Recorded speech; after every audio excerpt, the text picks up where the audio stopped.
line to do a second date update today. Met the guy that she went out with at a very dirty place. That's right. Whoa. Bacteria infested.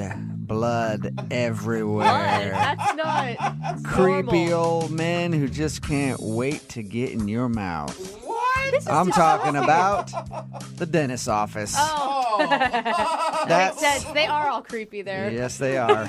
That's where Andrea met the guy that she wants us to call today. Apparently, she works at a dentist's office, and that's where she met him. Okay. How you doing, Andrea? I'm pretty good. Did you ever think of your office like I just spoke about it? It doesn't exactly make people want to go to the dentist's office. No, it is very... Hygiene is very important. So Your email said that you met this guy at work, and you work at a dentist's office. How'd you meet him? I work as a receptionist, and he was a new patient. He came in, and when he was like checking in, we were just flirting with each other. We seemed to have an instant connection. Whoa, wait, hold on. Are you allowed to hit on patients as the receptionist? I mean, he was hitting on me. I was just receiving it. Oh, you were an innocent party in this. I see. Sure, absolutely. And he was cute and stuff, so I flirted back with him. And when he filled out his form and put his phone number down, you saved it and then called him later. No, that's illegal, actually. Oh, So okay. what I did was he went in and he had his appointment, and then when he came out, usually we want to schedule you for your next appointment. Mm-hmm. And when I was scheduling him for his follow-up appointment, he gave me his phone number, and he said we should go out. Oh, that's cool. So where'd you guys go?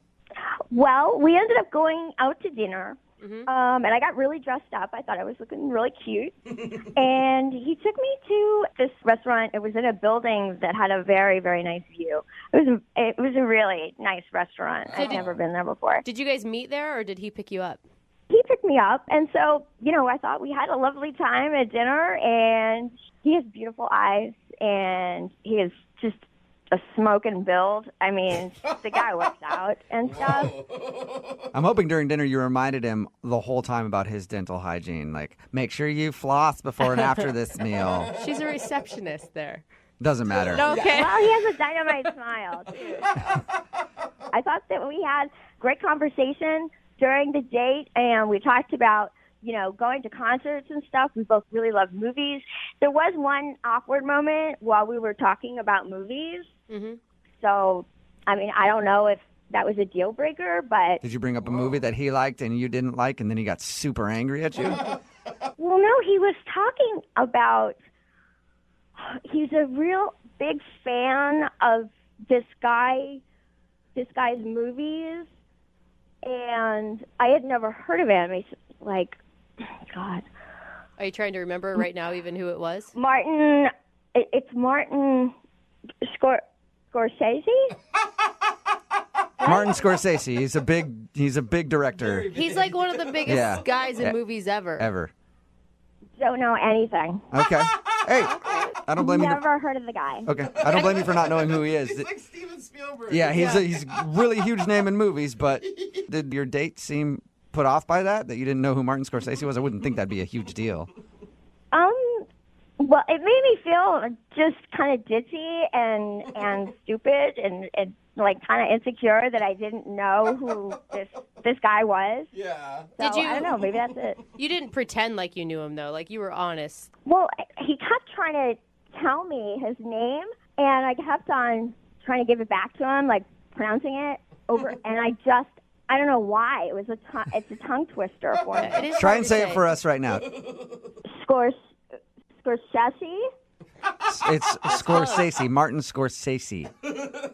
Scorsese? No, not Stacy. Scorsese. I'm not hearing it, I guess, correctly or something. Is there a T in it? No, there's no T.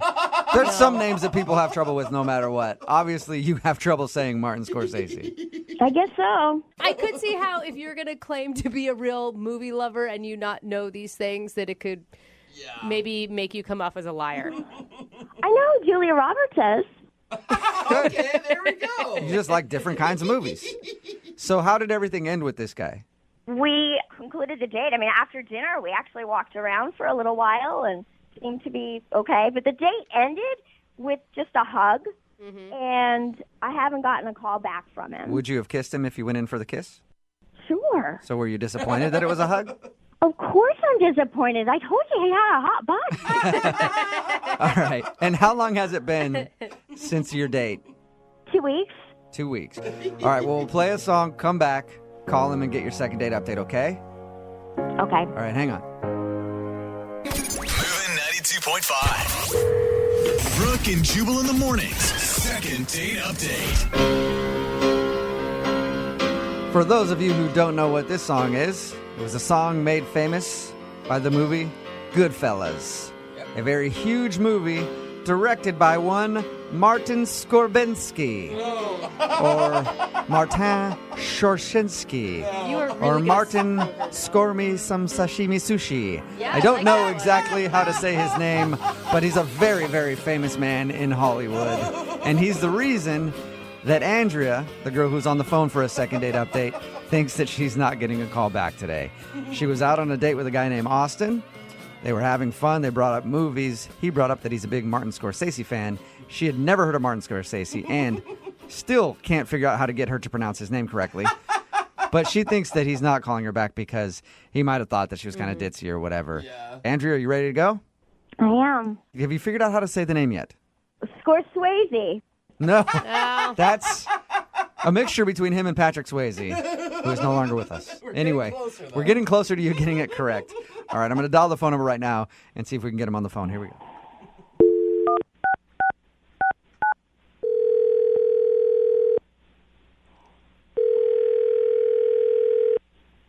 Hello? Hi, is Austin there? Yeah, this is Austin. Hey, Austin, what's up? This is Jubal from Brooke and Jubal in the Morning. I'm sorry, who's this? Jubal from Brooke and Jubal in the Morning. It's a radio show. I think you probably have the wrong number. No, I don't think I do. I think I'm talking to the right guy. No, I honestly don't know who you are. I think you've got the wrong number probably. No, I think I have the right number. I think I really need to speak with you about something. All right. What does a radio show need to talk to me about? Well, it's about a date that you recently went on with one of our listeners. Her name is Andrea, and she actually emailed us asking if we could get you on the phone. Are you kidding me? No, I'm not. Emailed a radio station trying to get me on the phone? Yes, it's a segment we do on our show called the Second Date Update. Andrea is wondering why you haven't been returning any of her phone calls. Wait, so she emailed you and asked you to call me to ask me why I didn't call her back? Yes. Like, this is something that you guys do for your listeners? Yep, it is. It's kind of a public service for them. And it's a learning situation. You know, they get to hear what they did wrong on a date so they don't hopefully do it again. If she really wanted you to call me? Mm-hmm. Because she likes you. Should she know why you're not calling her back? Is it something that should be obvious to her? I don't know. I don't think it would be obvious to her, to be honest with you, no. Okay, well, she seemed nice when we talked to her about the date. Oh, she's perfectly pleasant, and Okay. I think she's a nice girl. Are you just not attracted to her or something? Yeah. She's a very attractive. You know, there's just again, there was just some weird things that happened on the date that just made me not feel like we really should hang out again. Can know? I tell you what she thinks it is, and you tell me if I'm right or wrong? Sure, if you want to go ahead, that's fine. She thinks that you're not calling her back because she didn't know who Martin Scorsese is and can't pronounce his name. I mean, yeah, it was honestly, it was pretty wild. All right, maybe you don't know him, but you at least know some of his movies. You know, like Gangs of New York's pretty recent, or The Departed won an Oscar. You know, And at least pronounce his name right after I teach you. Come on. it's usually pretty easy to say a name after you've heard it. Oh, give her a talked to break, her, you guys. when we talked to her, we tried to say it to her too. She still couldn't get it. I always, But she laugh thinks at that. I mean- she thinks that's why you're not calling her back. but come on, Is that that the can't be a reason? reason. She can't pronounce a No, name. I mean, it was pretty strange, but it's not the reason. Okay, can you tell us what the reason is then? So, all right, so I take her to this restaurant, and it's a pretty nice restaurant. We get brought to our table, and the waitress pulls out the chair for her to sit down at the table, and she hops up on the chair, like feet on the chair, standing on the chair in the middle of the restaurant. And I'm like, what the hell are you doing? Did you say she stood on the chair? Yeah, like literally put her feet, stood 3 feet over everybody who was standing, stood on the chair because she said that the view from up there was breathtaking, and she needed to take a picture for Instagram. So she Wait, so View she- of sat on a chair and took a picture of, like, the restaurant room with, like, some windows in the background showing the view that we could see on her from standing on her. Like, it was embarrassing. It was one of the most embarrassing things. This is an expensive restaurant we went to. Maybe she's never been to a nice restaurant before, and she was just like shocked to be there. And I'd be embarrassed to be there with her standing on the chairs at a McDonald's. Yeah, I guess you're right. I don't know. I was trying to help justify it for you I somehow. think that it's cute. She gets excited about beautiful things. No, and I agree. Like, if Andrea had only done it once, that would have been one thing. But What? like, this odd Instagram behavior just kept happening and happening. For example, we're leaving the restaurant, and she stops in the middle of us leaving. It's like, I really need to take a picture with this view in the background. So she like literally basically throws me her phone and runs over to the window, and she gets into like this weird like yoga pose basically where she's got her leg behind her head and she's grabbing it with the other side arm, and I basically am sitting on someone's table while they're eating, trying to take a picture of her for Instagram doing a yoga pose in a restaurant in front of these windows. Like I said, it was weird. I don't want to go on a date with someone and be their professional Instagram photographer. Come you know on. what I'm saying? You don't want to add that to your list of job duties that you can do? Like special skills section on your resume. I'm a photographer. Maybe if she was going to pay me for it, but the fact that I'm paying for dinner, I'm picking her up, we're going out on my dime, and I'm also her photographer for her pictures by herself. Give me a break. I don't need this in my life. You know what else is kind of annoying? What's that? She's actually on the other line listening right now and wants to talk to you. That's not funny at all. Andrea, are you there? I am. Oh, my God. This was pretty Austin, shady, I mean, guys. really, Austin, you have a problem with the fact that I like taking photographs? You know, I like taking pictures of my Instagram. I have a lot of fans on there. And I'm kind of known for doing poses in different places.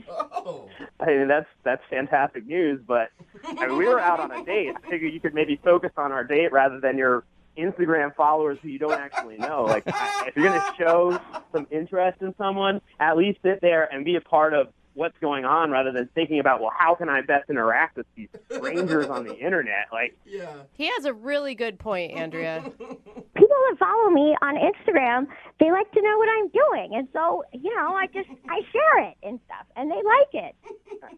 Andrea, at one point, you handed me your phone and took my phone so that I could take a picture of you looking at a phone in front of a brick wall.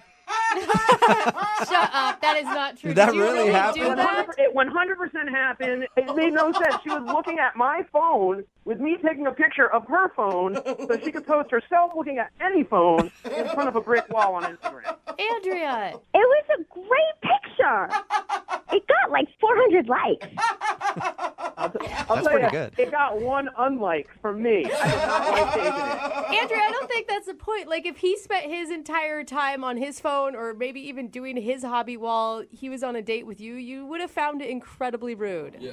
Well, I mean, we talked about a lot of different things. I mean, we had a whole discussion about movies and how much we both love movies. You're going to bring up the And- movies again? You're going to bring up the movies? I thought we had a nice conversation about movies, but I guess not. It was fine. Again, the whole thing was just fine.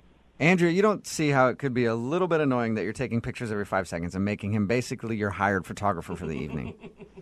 Instagram is the wave of the future, and if you're not on Instagram, then you're not a part of the future. So that really sucks for you. Oh, my God. Oh, God. I think you work for Instagram. This is ridiculous. Oh, gosh.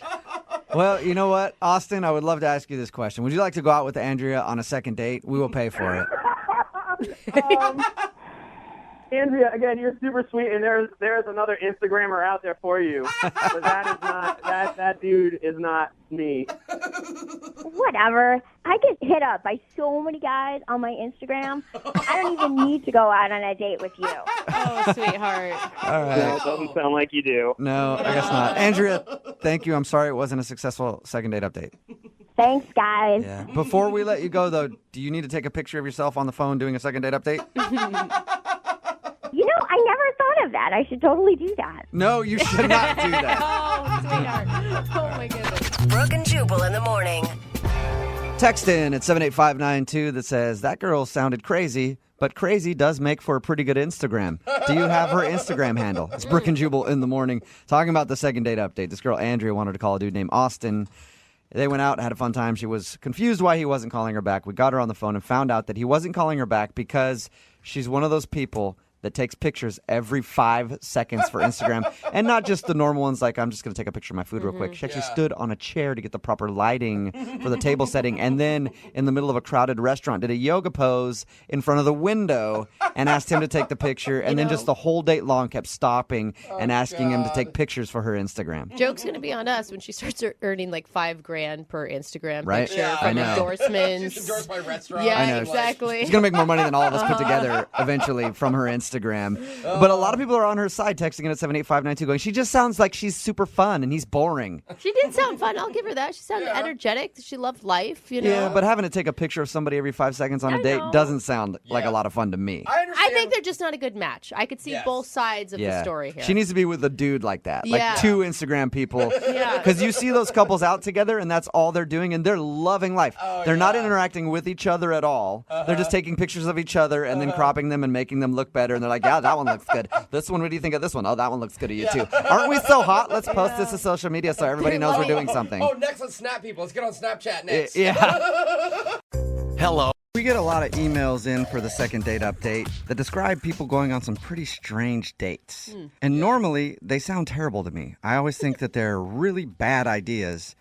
And today's is one of those, but it actually sounds really cool to me. Okay. Really? So it's probably super weird. Yeah, Yeah, then they- it's like they went to a cemetery Yeah. and dug Well- up old bodies. For some people, they might feel like it's a cemetery. They went to an airport. They weren't flying anywhere, but they went to the airport for their date. You can't even get into the good restaurants if you don't have a ticket. We'll get into what specifically they did at the airport in just a second. But first, I want to find out more about the dude she went out with. Her name's Hillary. Hillary, what's up? Hi, guys. How are you? Not too I- bad. This sounds so weird. Was the airport date your idea or his idea? I kind of came out between the both of us organically. We'll get to the date in just a second because it's weird. But anyway, the dude that you want to call today, what's his name? His name is Rob. Wob? You sound With a that. W? Yeah, it sounded like that. Wob. Well, Rob. Rob, okay. Hey, I don't know. My name's Jubal. I can't judge somebody if their name's Wob, so I thought that's what his name was. How'd you meet Rob? I met Rob online on all my dating sites. Okay. And what struck you about him? Well, we had been talking for, about like 4 weeks online. And Whoa. through that, like, he has a really sarcastic sense of humor, and so do I. So we were just able to kind of have a good time going back and forth. Okay, and you chatted for like 4 weeks is a long time before you actually go out. Yeah. You know, you want to kind of take your time getting to know somebody before you kind of meet in person. Plus, I'm a single mom, so that's something that I'm very cautious about before I meet somebody in person. Well, Yeah. and you have like one day available in the next 6 months to actually probably hang out. Right. That too. Okay. So you guys finally connected, and now I want to hear about your date. So, you know, kind of we were going back and forth, and we were a little bit bored with just the typical coffee date or dinner date because it's kind of an interview style, and we had already got to know a lot about each other beforehand. So we thought it would be cool just to meet at the airport and people watch and make up stories about them and their life and where they were going and where they were coming from. So Okay. I love it. So you went to the airport to judge people. a little bit. Yeah. Okay. To look at it. I'm in airports all the time. I love the airport for that specific reason because It's good there's people so many watching. different stories in there and you don't know where people are going, and I like to make up things in my head too. It'd be fun to do it with somebody else though. Yeah. And we went specifically to the arrivals gate. So there was like a girl there that was holding up a sign. She hadn't seen her boyfriend, and the story we made was that she hadn't seen her boyfriend in like 6 months. So she was all dressed up and had this sign, had like a home cooked dinner. Oh, that's so cute. Yeah. We were there because we wanted to see like the people that were happy to see people coming, people that were frustrated wherever they were going. Yeah, that's the other thing too. So many pissed off people walking out of the airport. So, wait, how was your time with him, though? Did you get to know him better through this process? I did a little bit. Obviously seeing somebody in person and, like, enjoying their mannerisms is you don't have that opportunity over the phone. So that was cool. He looks like his pictures. But, yeah, it was fun. It was fun to see, like, how I felt being around him in person. I started to get a little giddy and, like, girlish. I kept, like, hitting him in the arm. So I was like, why am I hitting this guy? You're like, oh, my God, I'm in third grade all over again. Yeah. No, we had a really great time. But there was kind of, like, an awkward thing that he said, but what did he say? Well, there is this guy who it was pretty clear he was a bodybuilder, like this huge hunk of a man, that came through, and Rob leaned to me and he was like, oh, I bet that guy's, coming into town to cheat on his wife and he's looking for his mistress right now. Whoa. And it threw me off because I had shared with him that one of my exes is a bodybuilder who had cheated on me. Oh. So Wait, you shared with him before he made that comparison? Yeah, like in passing. I mean, we hadn't gone through like the details of the depths of our past relationships, but I had said it in passing. I feel like that's kind of rude. I don't know if he was like making that as passing, kind of like a haha, remember, or if he just completely spaced and just said it like on his own. What did he say? What was his response? Was he embarrassed? He was embarrassed. I mean, we had a great rest of the time. It was a little awkward moment. Like, so in my head, I'm thinking maybe he's comparing himself to that guy we saw at the airport because they look totally different. Yeah, but we hate that guy. He cheated on you. Right. We hate him. We don't like him at all. But he had a really great body. Okay, I see. I know if I was Rob, the dude you were on a date with, and I made a comparison like that, I would have been sitting there awkwardly because I would have felt bad. I'd been like, damn, I didn't mean to bring that up. Yeah. It definitely was a little awkward, but I felt like we got back on track. Like later on, we left the airport. We went and got some drinks. After drinks, we shared some smooching. This all sounds so positive. Yeah. You guys even And kissed? so afterwards, we've had a phone call and we've texted a little bit. Mm-hmm. And I feel like he's kind of pulling away, which is fine because we're not, in this committed relationship. But if you like somebody and you kind of want to spend more time with them, I would think that you would put a little bit more effort and see them more than just once in person. So you think he's blowing you off? Yes, I think he is blowing me off. Okay. Well, we'll play a song, come back, and call him and get your second date update, all right? Okay, cool. Okay, hang on. Moving 92.5. Brooke and Jubal in the mornings. Second date update. Hello, ladies and gentlemen. This is your Captain Jubal Flag speaking. We're about to embark on a second date update. Just want to let you know things could get a little bumpy and we might experience some turbulence, so we encourage you to keep your seatbelt on through the whole flight, even if the sign is illuminated. Also, we've never flown a plane before, so we're probably going to crash and die. Wait, what did you just say? Probably going to crash and die because I've never flown a plane. Oh, dang it. Why did I introduce the second part of today's second date update like that? Well, it's because Hillary is on the phone, and she went on a date with a dude named Rob, and their first date was to the airport. They actually met up online, went to the airport to sit there while people were arriving, and then they had fun talking about people and making up stories of why they were coming into town. And she said it was great, except there was an awkward moment when some big buff bodybuilder dude walked off, and Rob, her date, was like, I bet you he's getting into town to see his mistress to cheat on his wife. And it seems like Rob may have forgotten that Hillary actually had something like that happen to her. With a bodybuilder. And then it was all awkward after he brought that up for a little bit, and Hillary's not sure if he was just feeling bad or what. Anyway, they texted back and forth a little bit, and now he's not really getting back to her. So we're about to call him and find out why. I mean, you said you're a single mom. He knew that going into the date, right? Oh, yeah, that's not anything that I hid that was on my profile. We talked about it. Something else that could have shocked him.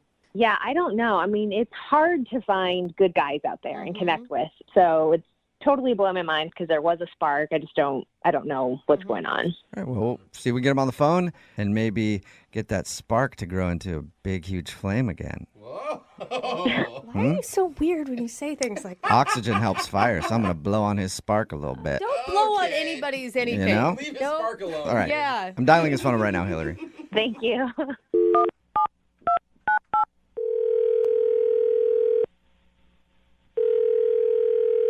Hello? Hi, is this Rob? Yeah, this is Rob. Who's this? This is Jubal from the radio show Brooke and Jubal in the Morning. I'm not interested if you're trying to sell me something or... No, I promise you I'm not trying to sell you anything. I'm calling from a radio show. Why are you calling me? because we do a segment on our show. It's called the Second Date Update, and you went out with a woman named Hillary recently. Yeah. Yeah. Oh, wow. Okay. What a positive response, Rob. So Hillary emailed us and told us about your date, and we said that we would try to figure out what happened. Do you have a minute to talk about that? I guess so. Okay. Yeah. Well, she said you've texted a little bit and you've talked a little bit on the phone. Are you blowing her off? I mean, yeah, I guess so. I mean, Now I that don't you know how bring to it say up. this, but yes, I am. It sounds like, I mean, from her description, you guys had a lovely time and a great connection. We did. I mean, Hillary's, she's a really cool lady, and I liked spending time with her that day. I just don't really see a future with us, though. Can you tell us why? She really wants to know. I mean, I don't want to hurt her feelings. This isn't probably the best place to, get into that. Yeah, but it's the place she chose to do it. Before anybody does a second date update, we always tell them they might hear something they don't want to hear. Yeah. And she sounds like a really strong, confident woman. I mean, even if you do hurt her feelings, I don't think you're going to destroy her or anything. Yeah, she is. You're right. Okay, every time we've been in contact, it hasn't been so good, like every time. What does that mean? Yeah. So when we met on our date, she brought a box of Girl Scout cookies because she has a daughter who is selling them. And so I'm like, yeah, okay. And I bought a box. Uh-huh. Okay. But, like, every time we've talked, like in the phone call and in all the texts, like, she brings up the cookies every time. Do you want another box of cookies, Would you like more cookies? It's like, enough of the cookies, She's just trying to sell you Girl Scout cookies nonstop. What? Every time we've talked. So wait, you already bought a box and then she wants you to buy more? Yeah, I mean, I've never dated anyone with a kid before, but I tell you what, if they're in the Girl Scouts, I mean, I love kids. That's not a big problem. If they're in the Girl Scouts, I'm not interested. Okay, wait. A scam. Rob, maybe she's just using it to, I don't know, have something in common with you because you obviously enjoyed the Girl Scout cookies, like a way to jumpstart conversation. Listen, we've talked on the phone once, and we've texted numerous times, and every single time she's bringing up these damn thick mints or whatever they are. I don't even know what they are. Thin mints. Thin mints. But I wish they had thick mints too. Yeah, they should. So she's just like a crazy Girl Scout mom. Oh, well, hey, you called her that. I would never call her that, okay? You said that, not me. I'm just saying I don't want any more cookies. Okay. Well, Rob, we can give her that information because she's actually on the other line listening and wants to talk to you. Well, no, that's not true, Hey. is it? Yes, it is true. Hey, Rob. It's Hillary. Hey, Hillary. Well, I didn't know the Girl Scout cookies were such a prominent part of our conversations. I'm sorry for that. Oh. But who doesn't love Girl Scout cookies? So that's a little weird. Always selling. I do like any kind of cookies, but I don't want boxes and boxes and boxes of them. I mean, Well, wait. First, hold on a second. It's only seasonal that these things are ever sold. So it's not like this is something that you would be buying over and over and over and over again. So most people like to buy a lot of boxes and put them in the freezer because they love them so much. They want to hoard them throughout the year. We have people that are asking us over and over again, do you have more Girl Scout cookies? And so I kept giving you the opportunity if you wanted to buy more. We had more before we sold out. Oh, I was very aware that you had cookies. I mean, Hillary, even one of your texts, you were like, my daughter's going for the record in sales. It'd be great if you bought a whole bunch. Oh. I'm like, what? Well, I mean, as Girl Scouts, it's a really great thing because it promotes leadership, it promotes community and self-worth. So that's something that I want to support that. Yeah. But yeah, there's prizes if you're the top seller in your troop. And I just didn't know that you hated the Girl Scouts. I don't hate the Girl Scouts. You said that. I never said that. But you bought one box. I mean, who buys one box of Girl Scout cookies? Somebody who only wants one box? Rob, That's ridiculous logic. I think you have to buy 10 at least every time. At least. Oh, so you agree with that, Hillary? Okay. Hillary's got me wanting to buy cookies right now. You are a good saleswoman, Hillary. I literally have like 3 more boxes left. So if you want them, like let me know and I can get Okay, them. well, let's do that later. It's Let's going focus on fast. trying to get another date with Rob, Hillary. Remember the goal. Wow, I feel like you haven't given the cookies a fair shot.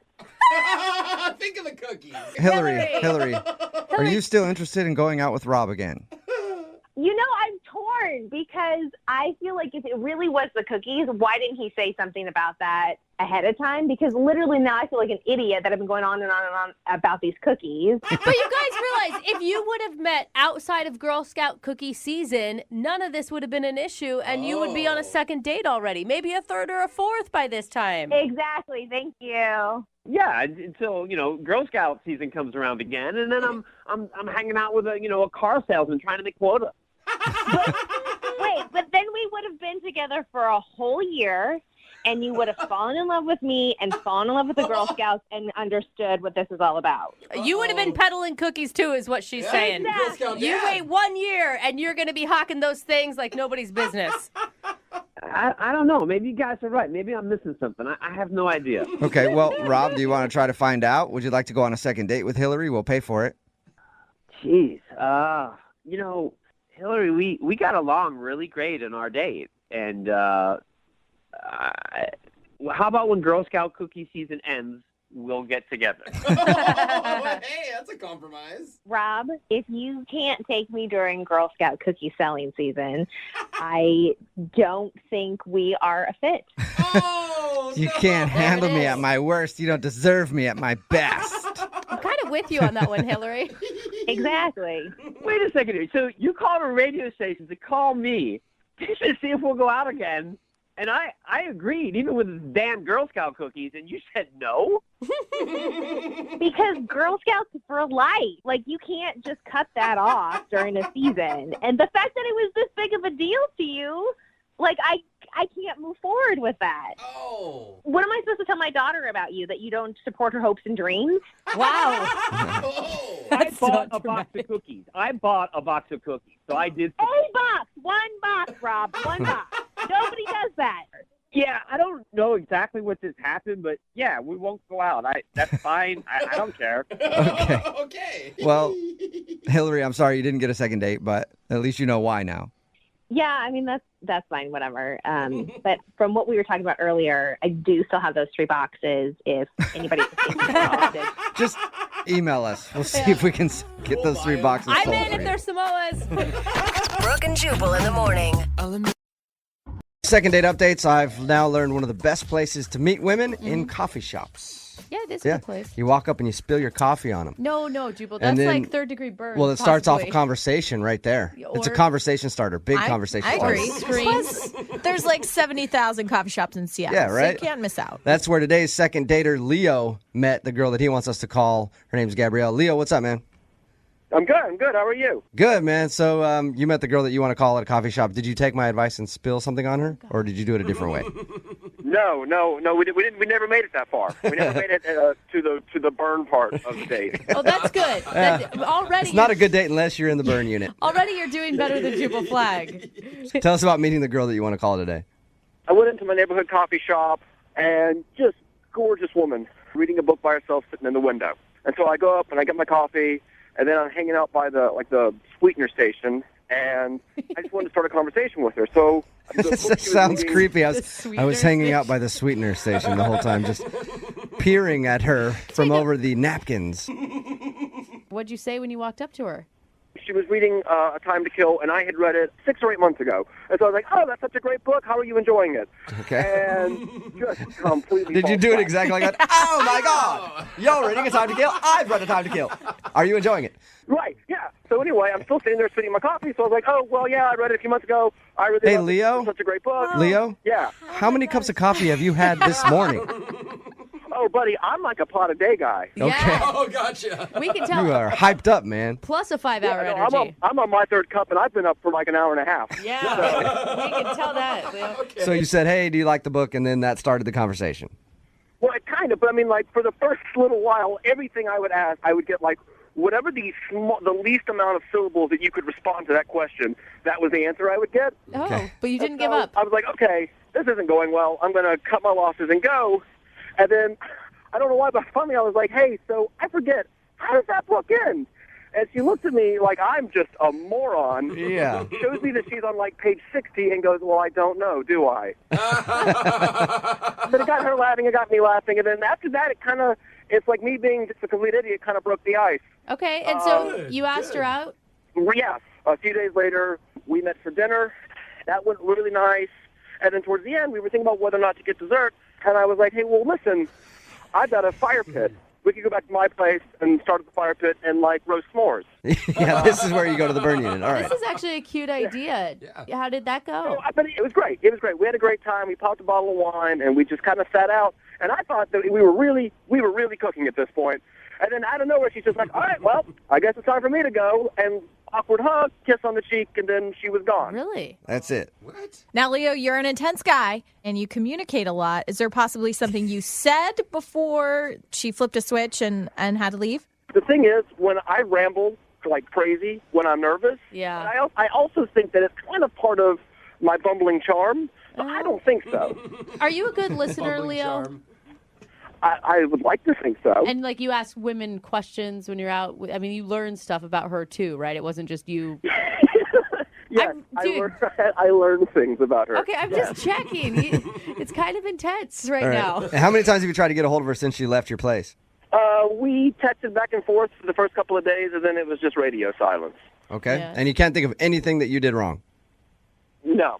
Well, we'll play a song, come back, call her, and get your second date update right after this, okay? Great, thanks, guys. Just hang out and have another pot of coffee. Oh, God. Moving 92.5. Brooke and Jubal in the mornings. Second date update. All right, with the energy that Leo has, I don't even think I need to ask the question, but Leo, are you ready to call Gabrielle and get your second date update? Yeah, I'm ready. Yeah. Okay. All right. Okay. If you're just tuning in, Leo met Gabrielle at a coffee shop. They ended up hitting it off, went out for dinner, went back to his place to make s'mores for dessert, which the ladies liked that idea. And then the girl kind of got weird, gave him a hug, kissed him on the cheek, and took off. They texted for a little while, but he hasn't had any contact with her for, what, a couple weeks now? Yeah, about a week and a half. About a week and a half. Okay. Okay. All right, so we're going to call her right now and see if we can get her on the phone and get your second date update. Ready? Yeah. Here we go.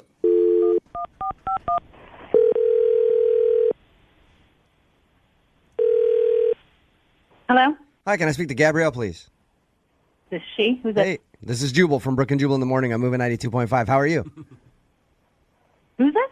Jubal from Brooke and Jubal in the morning. I'm moving 92.5. Oh, my God, I'm pretty sure your voice just cracked. We did. Hi, I'm sorry. Did I win something? I'm just kind of confused. No. No, you didn't win anything. Well, I guess you could have won something. Find out in a second. Okay. I'm calling you because you recently went on a date with a guy named Leo. Yeah. Yeah. Leo is a big listener to the show. Okay. And he emailed us and wanted us to get a hold of you because you haven't been responding to any of his text messages. And Leo would love to see you again. You would love to see me again? I guess I don't know what you mean. He never asked me out again. Oh, so you think Leo's not interested in you? It was a weird night. Just put it that way. It started off really good, and it just ended weird, so I didn't think he wanted to see me. What was weird? Didn't you guys just go roast s'mores? We did roast s'mores. Okay, I told you that? Yeah. Yeah, the s'mores part actually was the nicest part, but, right after that, I feel bad even saying this, but, he shows me this video, like this presentation, I guess, for, like, these seaweed nutritional supplements. Oh, no. Seaweed-based, and I was really confused by why he was showing me that. And then he kept on telling me that he thought I would be a really good salesperson, and then I have a lot of friends that would be really good at selling seaweed products. He's trying to So you think that he wasn't interested in you in a romantic sense, but he just wanted to try to sell you on his seaweed product? The pyramid scheme? Exactly, on a seaweed supplement. Okay. And I got a little freaked out. I'm not going to lie. It was weird. You know, honestly, your energy sounds like you match Leo pretty well. And the truth is, that's what I loved about him. I've dated a lot of guys. His energy it's literally like he drinks 10 cups of coffee. I felt like that's so tough. And so I'm the same way. I think that's because he does. When he said to me, I want you. To heal the world with seaweed. Oh, God. And I got a little feelings. Okay. I don't remember the heal the world part just exactly. I don't. Hey, Gabrielle, Leo is actually on the phone right now and heard everything you just said. Leo? Oh, my God. What is this? Sorry about that. I actually thought we had something really good going in the seaweed. I mean, yeah, at the heart of it, I'm a salesman, and that's how I make my living. And it's like, you could ask any of my friends. I ask everybody. This is the thing I do. If you'd be interested, I would love to get you interested in it. It's what I do. Always be closing. Always be closing, right? ABCs. Even on your dates, Leo. Always be closing. So, Leo, you could see how you trying to sell her on your health food, whatever it is, could lead her to think that you're not interested in her, though, right? Look, I just really think that you should step back and just think about the overall benefits to your health, to your sleep cycle, Oh, my God. to your hair, your skin. I mean, these things are all documented. Leo. Going in the wrong direction here. Like, do you guys see what I mean now? Like, what do I say to this guy? I think what you need to say is, where do I sign up? It sounds great to me. I think you need to put up a no solicitation sign on your freaking chest. I mean, I can see we're making it like the very last part of the evening. It makes it feel like that's what we've been building towards. But it's just like we had gone inside. That's where the video is. And if you have an interest, I have an interest. This is what I do. Like, I would like to think. Okay, Leo. Tell her what you wanted the last impression to be of the night. You know, tell her what you were hoping for if you're really not Sure. trying to sell her on anything. We had a really lovely time. We had great conversation. We sat out under the stars. I think the entire night was a smashing success. I feel like I'm getting pointed at because of the order of the events. Leo, You know? you're a really nice guy. I want you to understand that I like who you are, but I honestly felt that you were trying to make me a salesperson to sell your seaweed, and I don't believe in selling seaweed to people and stealing their money and whatever that is. So that's my whole thing with you. Like, I will not sell seaweed, and you're being a sea weirdo, and I just kind of think that we should stop it right now. Look, listen. If you can be happy with how my skin glistens, I don't care how it got that way. I'm fine with it. I would love for you to give me a second chance, and if I need to leave the samples in the trunk, that's a thing that I'm totally fine with. If I need What do I have to do? What do I have to do right now to get you into a second chance? Huh? Who do I need to talk to? Do I need to cut the interest rate down? What can I do to get you into a second date right now? What if I give it to you a third date? Hey, you got to give him something. He must be good at his job. Yeah, seriously. Look, the second date can be on consignment. You owe me nothing up front. Gabrielle, would you like to go out on a second date with Leo? We will pay for it. You promise me you won't talk to me about seaweed or anything dealing with nutritional supplements ever again. I will go out on another date with you. Yes, yes. I feel like you guys are a good match besides the seaweed issue. We're both crazy, I guess. Yeah, you sound a little nuts. I'm not going to lie. There And you- I kind of like it. Congratulations, Leo. You got your second date. Hey, thanks. Hey, Jubal, while I've got you on the phone, have you ever thought about the No, I have not. I cannot tell you guys how excited I am to finally get this second date update done. Really? Yeah. No. You're rarely excited, especially This is- about relationships. Probably one of the worst or best ideas I've ever had. Oh. I'm so confused. Okay, do we know this person? Yes. You know both of these people. Oh, no way. I was able to set up a date between two of the best second daters of all time. Yes! It took Oh my God. so much work. It was not easy. Oh my God. You guys remember Crazy Sarah? Oh, yeah. The anger management chick? Yeah. Yes! Oh! We finally made good with her, and we sent her out on a date with none other than Guru. And Guru's on the phone right now. What's up, buddy? Hey, what's going on, guys? Not much. It's good to hear your voice, man. I miss you guys. Guru, you're so popular. We have people texting the show all the time saying they've seen you at places. Somebody said they ran into you at the aquarium the other day. Were you out there? I'm there at the aquarium a lot. Really? I believe that, Guru. Yeah, I do. I do caricatures, Yeah. but I change it up a little bit. You know, a lot of people, anybody can do caricatures, but what I do is when people come up to the aquarium, I have them point out a fish they like, and then I do a caricature of them that looks like that fish. I make them look like the fish. Like their That's head on the genius. body of the fish. Hell no, it's like their head has a fish head. Yeah. It's smart. Are you That getting, is smart. you getting a lot of business down there at the aquarium, Guru? Yeah, it gets a lot of attention. Okay. Man. I bet it does. How'd you like Sarah, though, when we sent you out, Guru? Guru's pretty excited. I mean, Sarah could be the firework to Guru's 4th of July. Oh. I got good feelings about this. Guru, like I told you when I wanted to set you up with her, I think that you're the kind of calming influence that Sarah needs in her life because she gets angry, and you said you think you could handle that. Look, Guru can handle anything. How many curveballs has life thrown you, Guru? Curveballs, I lost count a long time ago. The parking lot of my life is littered with home runs all over the place from what people think are curveballs, but they're not for me. Tell us about the date with Sarah, man. Well, I tell you what we did. What I took her to was the tropical butterfly house, at the Seattle Center. Yeah, totally. That's You know, awesome. It's incredible. Yeah. I mean, you learn everything you ever wanted to know about butterflies. Yeah, absolutely. Tell you what, I looked all over. The one thing it doesn't tell you is what's the word butterfly. Yeah. I don't. Yeah, that's a good point, Guru. Okay, so Guru, on the date when you're in the butterfly house, was there a chemistry between you and anger management, Sarah? Absolutely. There was chemistry the whole time. We liked the same butterflies. We had a similar experience the whole time. Really? We were really interested in all of it. Yeah. You know we love you, but sometimes you tend to think a girl is into you when she's not really feeling you. You sure that you guys had a connection? No, I'm sure. Okay. So Guru had the idea. We took a bus down to Soto to the Costco. Ah, the first. You took a bus to Costco on the first date, huh, Guru? Wow. How did you propose that to Sarah? Well, I just said, hey, are you hungry? You know who's got great food? And I said Costco. And Sarah said she had stuff to pick up anyway, so Guru thought another perfect Guru moment. Set this one away, another winner. I like it, Guru. They actually really do have delicious food. They do. Did you just walk around and get samples with her? What'd you do? Got a lot of samples.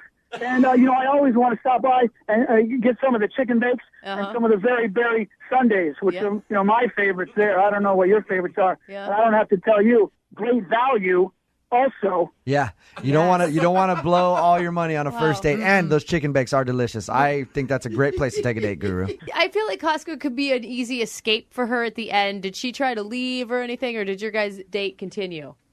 No, it continued. So then we were walking over by the tire section, which is a little dimmer than the rest of Costco. So Guru was feeling good about things, and Guru usually knows when the temperature is right. So Guru gave Sarah a little kiss. Uh-oh. Really? But I should say Guru tried to give Sarah a little kiss, but she got a little feisty, a little fiery, and kind of, pushed Guru back a little bit. So she didn't want you. Guru might not be a butterfly, but Guru is a moth.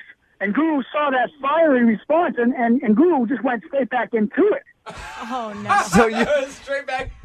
Guru, you tried to kiss her, she pushed you away, and by saying that you saw that flame and tried to get back to it like a moth, did you try to kiss her again when she said no? Yeah, it just made Guru want her more. Yeah. No. Hey, persistence is key, Guru. Yeah, but also no means no is still kind of a thing. And Sarah is scary. She has some serious anger problems. Winners aren't quitters. Winners are not quitters. Winners aren't quitters. Did she lose it on you, Guru?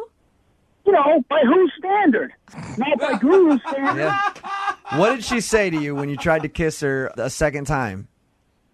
Well, she called me some names, and then, she thought that we should probably, probably time to leave.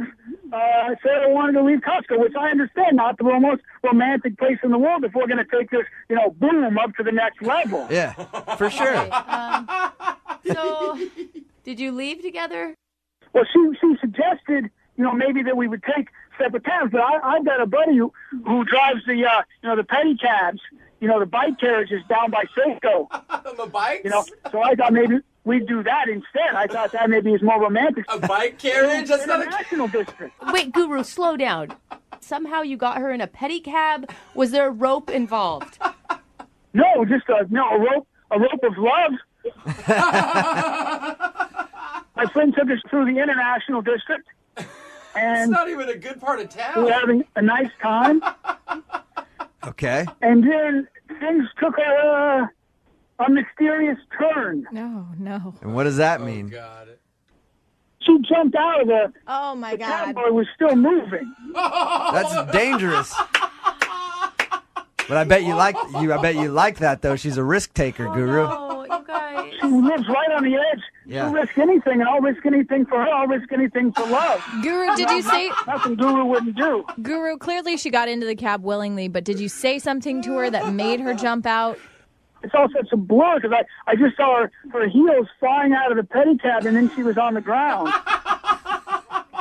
Well, her dress fluttered, and then her heels went flying, and, you know, she looked like a butterfly. And I was saying something about us both being butterflies together, and then she was gone. So she jumped out of the pedicab and out of your life. Well, not out of my life. At that moment, I said, I was frightened by it. It seemed so dramatic, but I was into it. Whatever she was trying to do, I was supporting it. But then she said, keep going and get medical help. So she injured. That seemed like the wise thing to do. She injured herself, Guru. Well, I didn't stick around to find out. I mean, if a woman says get medical help, Guru does go get it. Okay. So I don't know if she was injured, but when we came back 30 minutes later with an ambulance, she was gone. Oh, wait. That's a long time between. What? Did you walk to the hospital? No, my friend had a flat. He got a flat, so then I finally hailed police. It just took a long time. I'm glad I hooked you guys up, Guru. It sounds God. Hey, it sounds like it was another eventful day in your life. We cannot call this poor girl. Either that or we're batten down the hatches because we're about to unleash a storm. Oh, no. Best Guru. date story Guru ever. behaved badly? Should I have done something different? No. What do you think? Yeah, no, dude, I think you did everything right. No. You know how it works. We're going to call her after this. You want to try to take her out again. You had a good time. Oh, Guru had a great time. Okay. And Guru knows. Guru knows when it's right. This is right. All right. But Well, I'm getting nervous. I'm going to put you on hold. You know the drill. About 3.5 minutes. We'll come back, call her, and get your second date update. Oh, I'm starting to sweat a little bit, but it's happy sweat. Yeah. All right. Happy sweat. Hey, as long as it's the happy sweats, it's good, man. Hang on, okay, Guru? Yeah, okay. Moving 92.5. Brooke and Jubal in the mornings. Second date update. I'm still having trouble figuring out exactly what happened on the bike. We hooked Guru up on a date with another infamous second dater, Crazy Sarah. If you don't remember Crazy Sarah, this is a clip from the last time she was on.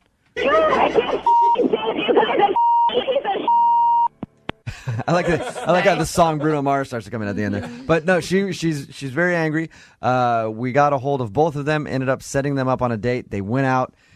Guru took her to the butterfly exhibit at Seattle Center, then to Costco. On a bus. They took a bus to Costco. Costco. Hey, it's eco-friendly. Leave them alone. Chicken bakes. And then went on a pedicab, and apparently she jumped out of it or fell out of it. Well, said, go get help, and she was gone when he got back. We're leaving out the part where he tried to kiss her. She said no, called him some names, and he yes. went for it again. That's right. Thank you for bringing that up. What a half an hour time eclipse between him going to get help and actually helping her. This is a little different from most second date updates because, we set them up. She knows that we're about to call her because we said, hey, we need to get an update from you. Producer Boyd has talked to her. I've talked to her. We've calmed her down because she wasn't exactly super happy with everything. And we know she's a little fiery. Is there any one thing, Guru, that you think turns Sarah off from you? Well, I think Sarah has some fears and some doubts about things that Guru doesn't have. And that's why we wanted to set you guys up on a date. I figured you'd be the perfect balance for each other. She's a little fiery. You're a little laid back. You can help calm her down and show her a different side of life. Guru can be the stream to her tsunami. We can work this out. Yeah. There you go. I have no doubt. We can work this out. Are you ready to call your tsunami then? Oh, God. You just make Guru ready. All right.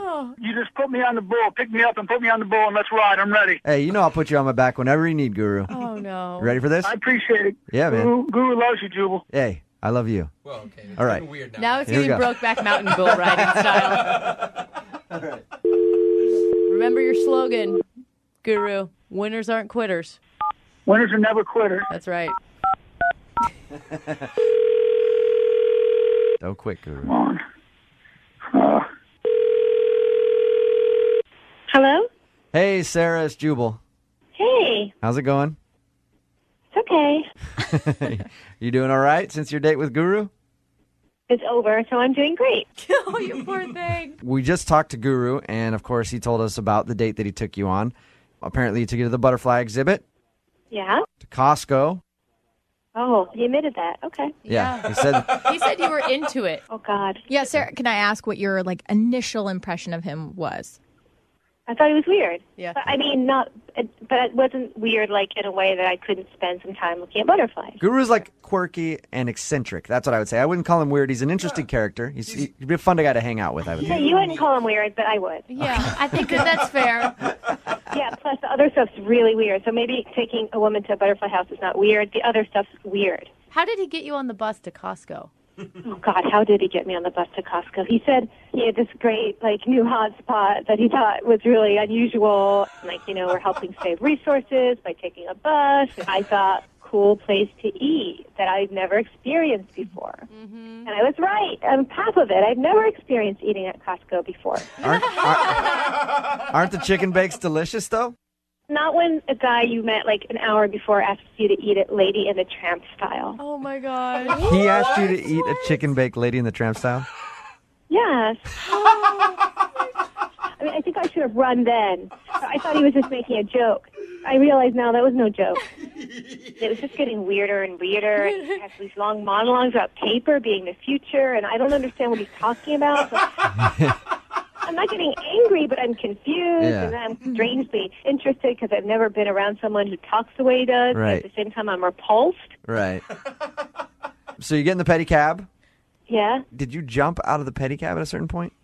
Listen, you guys, you don't know. This whole thing, it just kept escalating and getting weirder. And he stands up in the pedicab and he starts screaming, "I'm the king of the world," with his arms outstretched. And something just switched in me, and I just jumped out because the only thing I could think was I would rather be hurt and break my leg than spend one more second with this person. Oh, my God. Wow. It was just, I just couldn't do it anymore. Sarah, are you okay? Are you okay? Sarah, that's You know Guru. who this is? You recognize this voice? What? Oh, my God, no! No, you guys, listen. oh, no. Listen, Sarah. Oh, shoot. Sarah, can you just hear him out for a second, though? Because he really liked you, and I think he probably feels bad about the whole pedicab thing. Guru want to make sure you're okay and healthy. I think that you have all this fire, which is the most beautiful thing about you. I feel like I've looked directly into the sun now, and I've come back from that. I am not attracted to you. That's just you're starting my thoughts. You start Guru sentences. That's chemistry. You can't buy that. But we have it together. I can't believe you would have the audacity to think I'd go out again with you after the places you took me, the way you behaved. I mean, it shows me what you think I'm worth if you take me to Costco to eat. Did you ever think of that? It makes me feel really that you would think it's honorable to take a woman to Costco. There's a reason that you and I have been on multiple second date updates. There's a reason we're not with someone, and it's because we're special people. And we're a little bit off the grid, maybe. And so I thought you would appreciate those things that are unique and that are unique. Maybe you don't.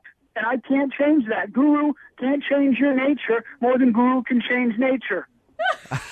It's a very poignant statement, Guru. You keep talking in the third person. Why do you do that? It's horrible. It's obnoxious and it's crazy. Why? Sarah, you can call names and you can lash out, but Guru will still be here with open arms. There's no netting on this butterfly. There's no netting. There's no netting. Why? Sarah, why do you insist on having this netting around you? You're a beautiful butterfly. You should be free. But I have to go. You guys have to you have to release me from this, please. Release me. Give this girl a break. Yeah. Give her a break. Sarah, don't you think you should have the decency at least to go out with him again? Like, listen to how much he liked you. Decency? Really? You're putting it on me that I'm not decent if I don't go out with a man I don't want to go out with. I mean, really? You think it's okay to pressure women like that? It's not the dark age. I'm sure he wants all of us to be decent. No, I don't know that that's true, Guru. I want everybody to be decent. I think that's opposite, Guru. Guru wants everyone to look at the mountains more and the ground less and to walk around and take in what's around them. No, Sure I do. Guru wants everybody to do what he wants. That's what Guru wants. Guru wants the woman to shut up and go along with whatever he wants, even if it's a second date she's not interested in. So stop acting so lovable, because underneath it you're just a controlling piece of like a lot of other guys, and you just pretend you're different. But you take women to Costco, you ask them to sit spider style on a bus. That's revolting. That's really disgusting. So you, Guru, if that's even your real stupid hippie name. Oh, wow. Do you feel at all guilty for setting Guru up and Sarah together? This is it's like oil and vinegar, dude. Did you hear that passion at the end? I mean, eventually the wheels come off a little bit, but the passion is admirable. Yeah. He's undeterminable. It's passion. Passion. And Guru can recognize someone who's passionate. The wheels come off and the freaking engine falls out. Guru, did you learn anything from today's second date update? It's perfect, right? Because what do they say? If you get burned, try again, or don't be scared of burns. Something, but Sarah's all fire. I think what they say is burns build character. No. So keep burning yourself until you get it right. I think they say don't play with matches, Guru, is what they say. Yeah, I guess they did, and I guess I lit one around a flame, and it kind of blew back in my face. But Guru keeps going out there. I'll be the water to anyone's fire any day of the week. And I've got, Guru has a little spark in him, and I think the ladies would tell you that right away. And I'll tell you that, and a lot of people, and my mom would tell you that. There's a lot of spark in Guru. I think the one thing that you need to learn is not to take women to Costco and get chicken bakes on a first date. I don't think there's a lot of women that are going to like that at all. That's like third date material. You know what I say to that? What's that? Okay. All right. Okay. All right. Love you guys. Love you. Bye, Guru. Screwed up on a date. If you actually save somebody's life and you still don't get a call back. What? Yeah, for real. Yeah. I don't know what you could have done, Patrick, but that's what happened on Patrick's date. He said he actually helped save somebody's life, but he's still not getting a call back. Oh, my God. What's up, man? How are you? Hey, how's it going? Dude, this Pretty sounds good. like an insane date. You know what? It was honestly one of the craziest experiences I've ever had. Oh, Whoa. I bet. You said you saved somebody's life. Unless that happens to you all the time, I would have to think it's a crazy experience. No, I don't do that all the time. Actually, I know. I figured that you didn't. He's but thank actually- you for clarifying. Before we talk about what happened, let's talk about the girl you went out with a little bit. What's her name? Jennifer. Jennifer, all right. And where did you meet Jennifer? We met on an app, actually. Okay, that's pretty common. Was there anything that stood out to you about her? I mean, she'd actually done a couple of triathlons, and I used to do some, and we just kind of got going back and forth about our training routine, and we just kind of hit it off, and we had some common ground. Okay. That's always nice. It gives you something to talk about, at least to get things rolling. Yeah. I mean, she's actually really accomplished, so I just, kind of wanted to impress her, but wanted to not act like I was impressing her kind of thing, Okay. So I want to get to the part where you saved somebody's life because I'm curious about that, but did you have a good time with her? What'd you guys do? She was awesome. I made restaurant reservations at this super fancy place. Oh, so you wanted to impress her if you're making reservations at places like that. I did, and I had just gotten a promotion at work, so I was actually kind of spoiling myself. Nice. I just had a good feeling about this girl, so yeah, I plopped down for this. Okay. And it was going really well. I had actually done some training beforehand that day, so I had forgotten to eat in between my last training and meeting with her because I was kind of running over there. Oh. And so by the time we got to the restaurant, I was super hungry. Yeah. Your stomach's like eating itself. Please. Yeah. Yeah, it was doing a lot of the talking for me, unfortunately. Okay. Oh, were you okay. hangry? Were you like hangry and upset with her the whole time until you ate? You know what? I get a little more zened out, like before the hangry happens. I was getting to the hangry. Okay. But, when I get food in front of me, sometimes that need just kind of takes over. What'd you do to your food? Yeah. Well, I have a very personal relationship with it, we'll say. What does All that right, maybe mean? that's the reason you're not getting a get call it. back. I mean, if you're doing what I think, when it sounds to me like you did with your meal, I wouldn't call you back. It sounds like you shouldn't be doing that in public spaces, whatever it is. You need to only eat in private. I just need to chew my food a certain amount of times before I swallow it. I was taught at a very young age that you have to chew your food or you won't be savoring it. You count while you're chewing. It's sort of a rhythmic thing. Interesting. So it's more of like a 1, 2, 3, 4, 1, 2, 3, 4. Okay. Okay. All right. Are you able to multitask and, I don't know, have conversation while your rhythm chewing is going on? Absolutely. I've actually we talked about the triathlons. I've done it on the bike a few times. Oh, chewing while you're... I still don't know what we're talking about. Yeah, neither do I. Those little gummies that they give you for energy as you're going down the final stretch. Sometimes you run out of energy and you have to eat these chewy gummy things, and it's actually the perfect way to rhythmically pump with the bike as you're chewing your food. So Okay. Well, rhythmic pumping was not where I thought this conversation would go. Or what it usually means on a date. Yeah. What about the part where you saved somebody's life? How did that happen? Right. So we pay the check, we leave the restaurant, and we see this commotion gathering about a half a block away from the restaurant on the sidewalk. And we just kind of didn't think of anything of it at first, but this commotion started growing. Somebody was yelling, "Help." Oh, no. So we walked over to see what was going on. And there was a man on the ground that had collapsed. Oh, no. And was not breathing. Coincidentally, at my work, I just got a promotion, so I had new responsibilities, and they trained me in CPR. So that's crazy. awesome. I told you, this was one of the most insane experiences I've ever had. And so did you actually do CPR, or did you screech and run away and forget everything you learned? I did everything that I learned the previous day. That's great. And it took a couple of times. I had to go through it. I hate to say it, but I had to give this guy mouth-to-mouth one time. It's saving a life. It's okay. Yeah, I think it's all right if you're saving somebody. I hope so. I mean, if you can't kiss a dude when you're saving his life, when can you? I know. I don't think it's on a date, kissing. when you're on a date. Oh my God, are you guys that scared of male-on-male touch that So- you consider it kissing? Did it work? I was able to revive him, and when he opened his eyes, I can't remember a more important thing that I have done in my life. That is really beautiful. That really is. I mean, timing, right? I mean, it's just one of those once-in-a-lifetime things that I don't know will ever repeat itself. So Okay, and what'd your date think? we had a really great conversation and a really great time, but this was a moment where we really saw each other. That's deep. That's really intense. Yeah. Sounds like it was more of your moment than hers, though, because she's not calling you back. Either that or it was her moment and it freaked her out.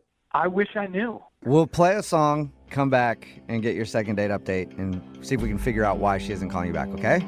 Sounds good. All right, hang on. Moving 92.5. Brooke and Jubal in the mornings. Second date update. We're right in the middle of a second date update, and if you're just joining us, Patrick is on the phone, and he wants to call Jennifer. They went out for dinner, but he ended up saving somebody's life after the date. When they were leaving, apparently a man had passed out outside the restaurant, and Patrick performed CPR on the dude and then revived him. Yeah. And Patrick, I was thinking about it, and if we find out that, you set this whole thing up What? to look like a hero on That your didn't first even date, cross my mind. I got to tell you, I'm going to be so proud of you. So proud. I don't know about everybody else, but I will be so proud of you if you set that up. Yeah, I don't think I can give myself that much credit. Yeah, all right. really. Well, I mean, have you talked to her at all since your date? No, I've tried to reach out to her several times, and not too many, Right. I mean, it is pretty crazy that she hasn't called you back, even if she didn't like you that much. I mean, you guys, that's a pretty intense thing to share. I thought it was a pretty special moment myself. Okay. Okay, that's probably not the right way to describe a man almost dying, but whatever. After, when he came back. Okay. That was the special moment. Okay, I'm going to dial her phone number right now and see if we can figure it out. Here we go.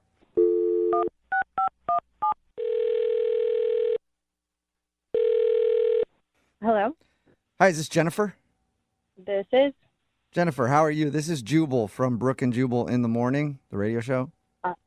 Hi, How are you? I'm okay. Okay. Cool. Well, have a good day. No, don't hang up. I'm just confused. Sorry. What are you confused about?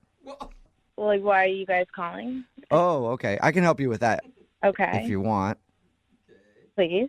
I'm calling you today because one of our listeners sent us an email about you. About me? Mm-hmm. It got even more confusing just now, didn't it? Yeah, it did. Well, we do a segment on our show called the Second Date Update. That's where if you go out on a date with somebody and end up not calling them after, they can email us and we'll get you on the phone and try to find out what happened. So Patrick emailed us and asked us to call you. Okay. Mm-hmm. And he told us about your date, even the part where he said he saved a dude's life. Yeah. And he also told us that he's tried to reach out to you a few times, but he's heard nothing.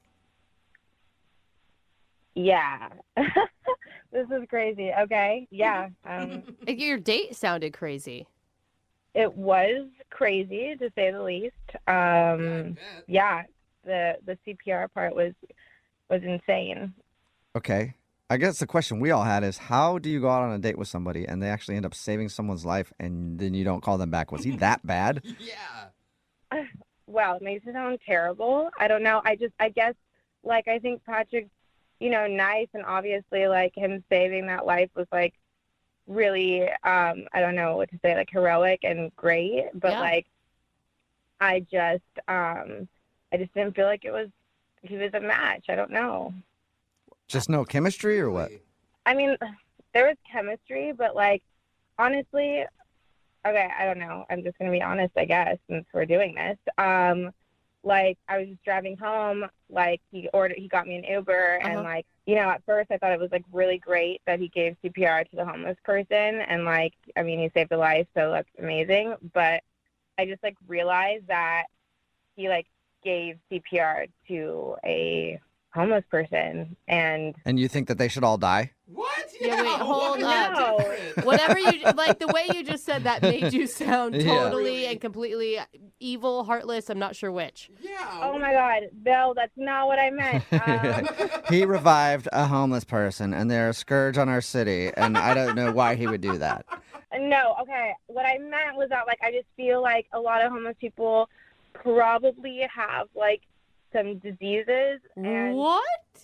Yeah, and I just kind of felt like if he, basically kissed a homeless person like that, like, he probably got something. And I just, like, I've had friends, I don't know. Are you Okay. freaking kidding me? So you feel like he's dirty now? What is your problem?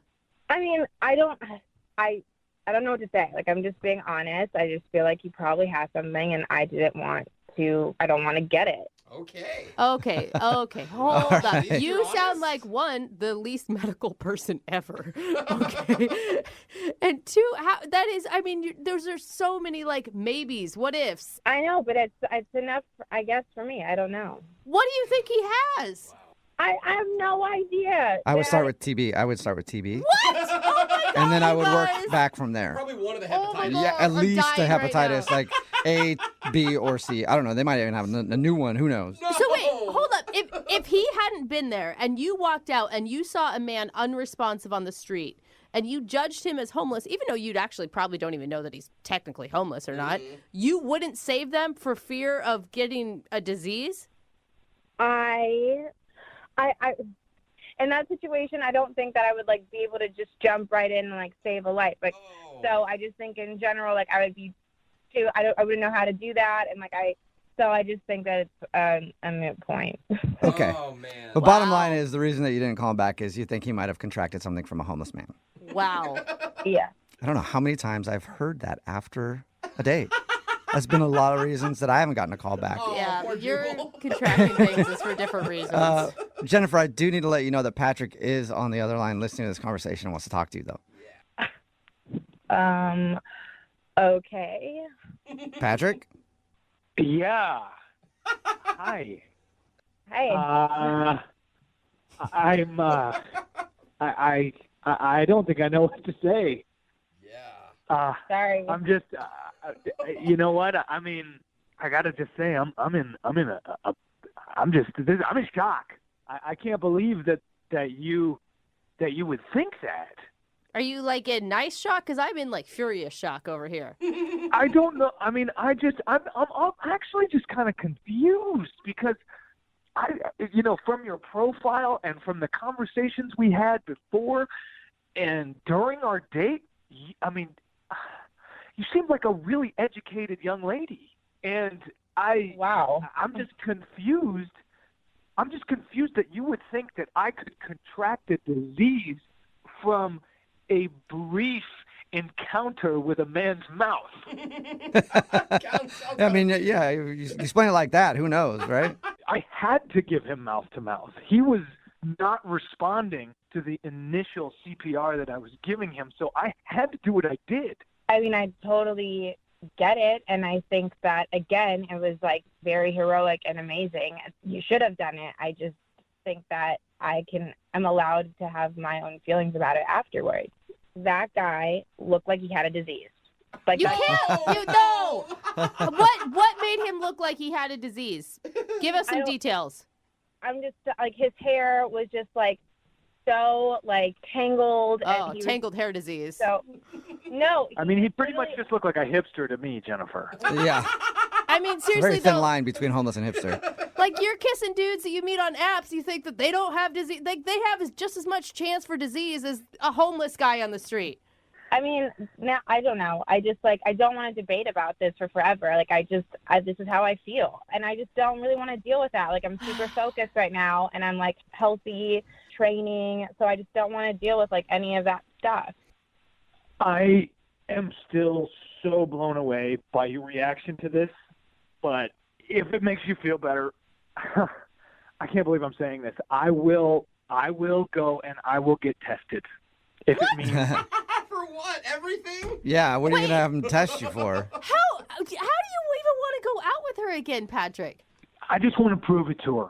I just want to prove it to her that me saving this man's life in no way put me in harm's way or possibly gave me a disease. I just want to disprove that theory. Okay.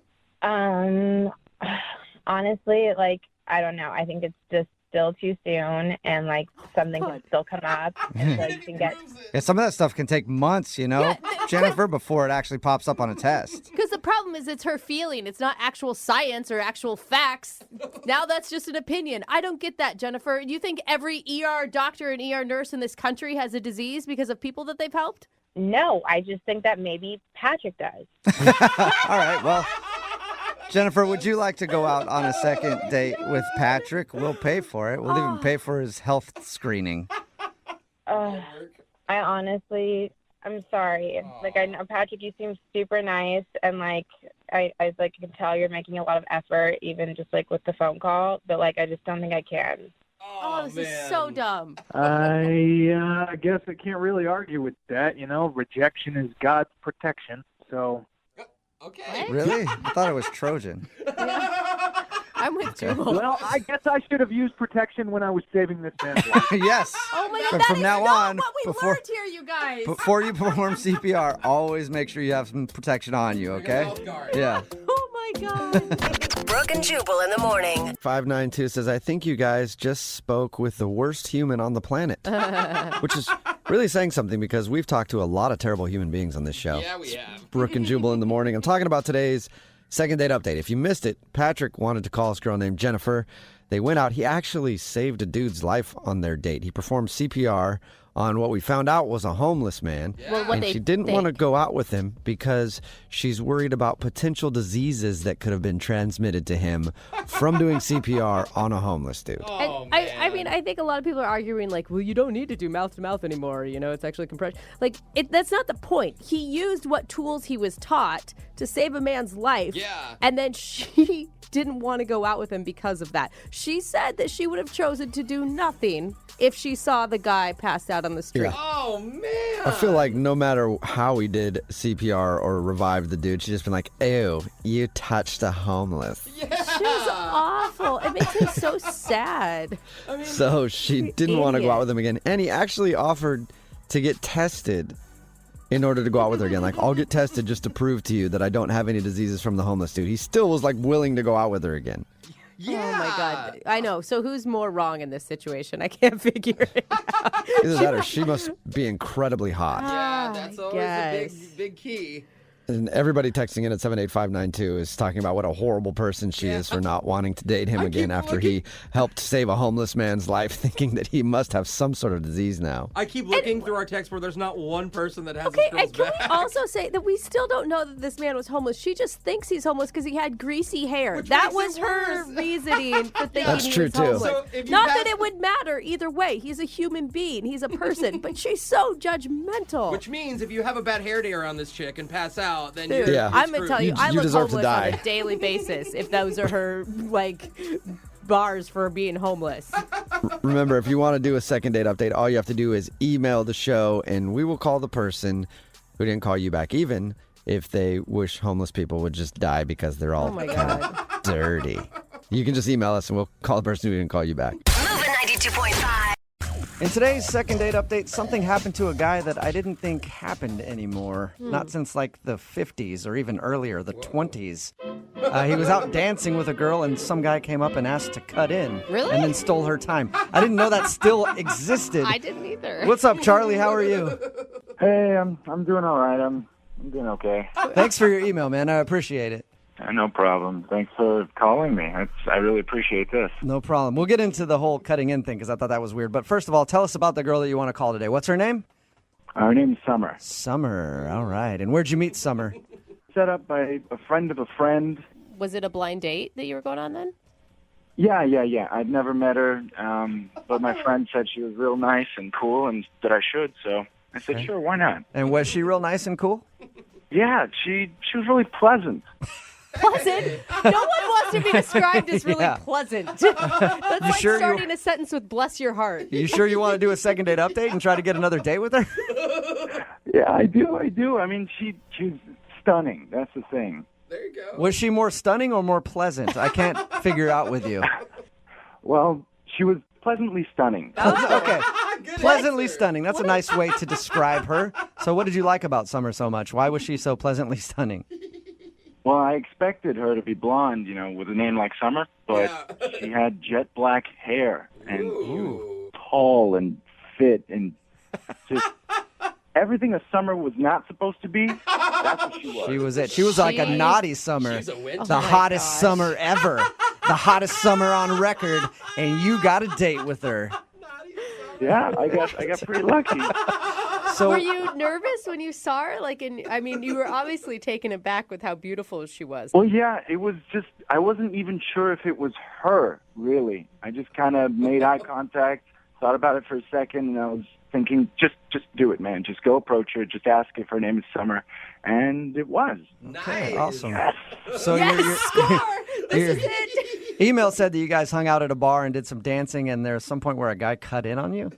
Yeah. So we went to this bar, and there was live music, and it was nice, and conversation started a little slow, and we got to know each other, and then we started dancing. And were you like grinding dancing, or is this like pair dancing, like the foxtrot, or I don't know? It was just regular old dancing, not like 1940s old dancing, Okay. like now old dancing. Okay. Just normal dancing. All right. And how did that guy cut in on you? I didn't think that happened anymore. I haven't heard of that in a while. Yeah, it was pretty awkward. We were, we had taken a break for a second. We went back to the bar, get some water, and this guy comes in and approaches me first before he approaches her. He says, "Hey, I saw you guys dancing over there. You guys are you're a really good couple. Could I dance with her for a second? Because I haven't had any good partners." So Whoa. Sure. That's strange that he even realized that you guys were together and then wanted to dance with her. Yeah, he was probably like watching us for the whole night. Oh, It would have been better if he came up and was like, "Hey, I see you guys are a couple. Excuse me, do you mind if I dance with this fella over here?" And then you would have had to go dance with him. That was not going to happen. So why didn't you say no to him? I mean, when he asked to dance with her, just be like, "Nah, we're good, man. Thanks." I didn't want to look like I was possessive on the first night. Uh-huh. First impressions are so important, so I didn't want to freak her out or anything. So I said sure. Should have just cracked a beer bottle over his head right there. That would have impressed her. In another universe, I did. What was her response to all this? When the guy asked the question, she looked surprised and kind of looked like she said sure. So I just stepped out. Okay. So how long was this dude dancing with your date? It was a good 3-4 songs. It just kept going on and on and on. All right. What were you doing? Just hanging out at the bar, being awkward? Yeah, check Facebook, check Instagram, just kind of pretend I had some emails. That sucks. You're like, yeah, go ahead and dance with my date. I got some work I need to do anyway. Pretty important. Super busy over here. So do you think that she's not calling you back because she liked that guy more than you? I'm worried that she might think I'm like some spineless little kid, or I couldn't stand up for myself. I couldn't fight the big bad intruder or anything like that. So she probably thinks I'm pretty much like a weenie. Yeah. Okay. How did the date end with her then? Did you ever get her back after that guy stole your date away? Yeah. She eventually cut off and came back to me and said, "Hey, how you doing?" And I was pretending, playing it off like, "Oh yeah, no, my job, my boss is always sending me these late night emails, but we should get out of here." And she said, yeah. We went out and we got like a little nightcap, like a slice of pizza. Nice. And then she called an Uber and she gave me a polite kiss. Like on the cheek or something? No, like on my lips. It was polite. It was polite. So it wasn't like a passionate, I like you a lot kiss. It was like, thanks for a fun night and the pizza. So she is And then she just got in the car and left. Yeah. Did she ever ask you why you didn't cut in? No, she didn't. But I could tell that she really wanted to ask. Yeah. So how many times have you tried to get a hold of her since that date? I've been calling her a few times, sending her a few texts for the past 2-3 weeks. And she only replied once, which is when I just kind of gave up. What'd she say? And she told me she was going to be out of town for 2 months and that she was going to be disconnected. So That sounds like a blow off and a half. Like, hey, I'm going to be gone for about 2 months, so hopefully you'll forget about me by then. Is that what it feels like? yeah. All right. That's what it sounds like. We disconnected for 8 weeks. Sorry. I'm moving. Well, we're going to play a song, come back, call her, and get your second date update, all right? All right, thanks. All right, man, hang on. Moving 92.5. Brooke and Jubal in the mornings. Second date update. I don't know if the girl's even going to answer in today's second date update. 'Cause if you just are tuning in for it, Charlie is on the phone. He wants to call a girl named Summer. They went out to a bar with a band and did some dancing on their first date. There was an awkward moment where a guy actually cut in and asked her to dance and spent 10 minutes dancing with her while Charlie just sat there at the bar by himself and waited. He thinks that maybe he didn't show that he was strong enough by telling the guy, no, you can't dance with my date, and that's the reason she's not calling back. I say, though, that she might not answer because she told Charlie she was going to be unavailable for 2 months. So I'm guessing when we get her on the phone, Charlie, all we're going to hear is this, just noises from some jungle somewhere where she's working. I hope she's got a satellite phone to answer us because she's gone for 2 months. Who knows where? Yeah, I just hope it works, man. Yeah. If she answers the phone, then it's going to be very apparent that the 2-month thing was a lie. Well, I don't know if she's going to answer your call because she doesn't answer mine, so she most likely won't answer yours. Well, let's find out. Why do you want to call this girl? I mean, she spent 10, 15 minutes of your day dancing with another guy. She's lying to you probably about even being available. I feel like you should chalk this up to a loss and move on. She's just different from, everyone I've been with is really, how do I say this, popular with my circle of friends. So this girl is completely different. She's not popular because she's not because she doesn't have a lot of friends? I don't get it. No. Here's the thing is, all my exes pretty much have slept with all of my friends. And this girl hasn't done that. Oh. So she holds a special place in your heart because she hasn't slept with your friends. Wow. Yes. Okay. Well, let's call her and see if we can get you another date. Okay. Here we go. You guys really don't get anything, do you? You really don't understand. I don't think so. All right, I just dialed the phone number. Hang on. Hello? Hi, I was looking for Summer. Who is this? Hi, Summer. My name is Jubal from Brooke and Jubal in the Morning. It's a morning radio show. You're what? I'm sorry. Who say it again? My name is Jubal, and I host a morning radio show. It's called Brooke and Jubal in the Morning. Okay, why are you calling me? I'm calling you because one of our listeners asked if we could get you on the phone. Okay. And I will start by saying this. It's kind of strange that you even answered because he thought you were out of town for 2 months. Oh, man. Oh, my God. Yeah. His name is Charlie, and you recently went out on a date with him. I'm assuming you know who I'm talking about? Yeah, So we do a segment on our show called the Second Date Update. So Charlie emailed us, told us about your date, told us how you said you were going to be gone for 2 months, and asked if we could get you on the phone and find out why you don't want to go out with Charlie again. yeah, things changed with my plans, and I came back earlier than I thought. You are not sticking with that lie. I mean, come on. It's not a lie. I didn't expect to be back. Oh, okay. So then you're going to call Charlie and go out with him again. Uh, All right. So do you mind telling us a little bit about your date? I think he's insane. If you feel that strongly, why would you just tell him, like, no, I don't ever want to see you again, instead of I'm going to be gone for 2 months? I didn't want him to start contacting me or get any sort of. I just wanted to go away. Can I tell you why he thinks you're not calling him back? Sure, I'd love to hear why he thinks I'm not talking with him. Well, he thinks it's because when that guy cut in and you danced with that guy for a while, he didn't stick up for you in that moment. He was worried that you might think he has no backbone. No, it's the opposite. What do you mean? Well, after I was done dancing with this guy, Charlie took me aside and started talking to me. And at first, I didn't know what he was saying because he was whispering. That's always weird. It was shady. He kept talking about the guy that cut in, and he said he'd handle the situation for me. What does that mean? Like, protect your honor? And He wanted to make a plan with me where I would lure the guy outside. So he could fight him. Yeah, he wanted me to lure the guy out behind the bar so he could jump out and use his martial arts moves on him.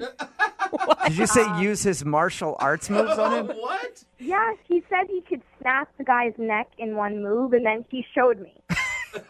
Like he was. What? He moved his hands really in a really quick motion. He said that would snap his neck. Okay, this is what I'm picturing. I'm picturing him talking like a fourth grader who's like, I will do my karate moves on him and try to chop him in the neck and it'll break his neck. I mean, did you just start laughing? How did you control yourself? I didn't know what to do. I just said, let's just get some pizza. Let's get out of here. Did you like anything about him, like, up until the ninja moment? He was just very awkward. Well, of course, he's observing his surroundings in case he needs to make a quick escape or, scissor kick somebody. I guess it was one of the weirdest nights of my entire life. Hey, Summer, I do have to let you know that guy Charlie is a real-life karate master. Okay. Yeah, and he's a master of illusion because he's actually on the other line listening to this conversation and wants to talk to you. You serious? Yes. No. Charlie?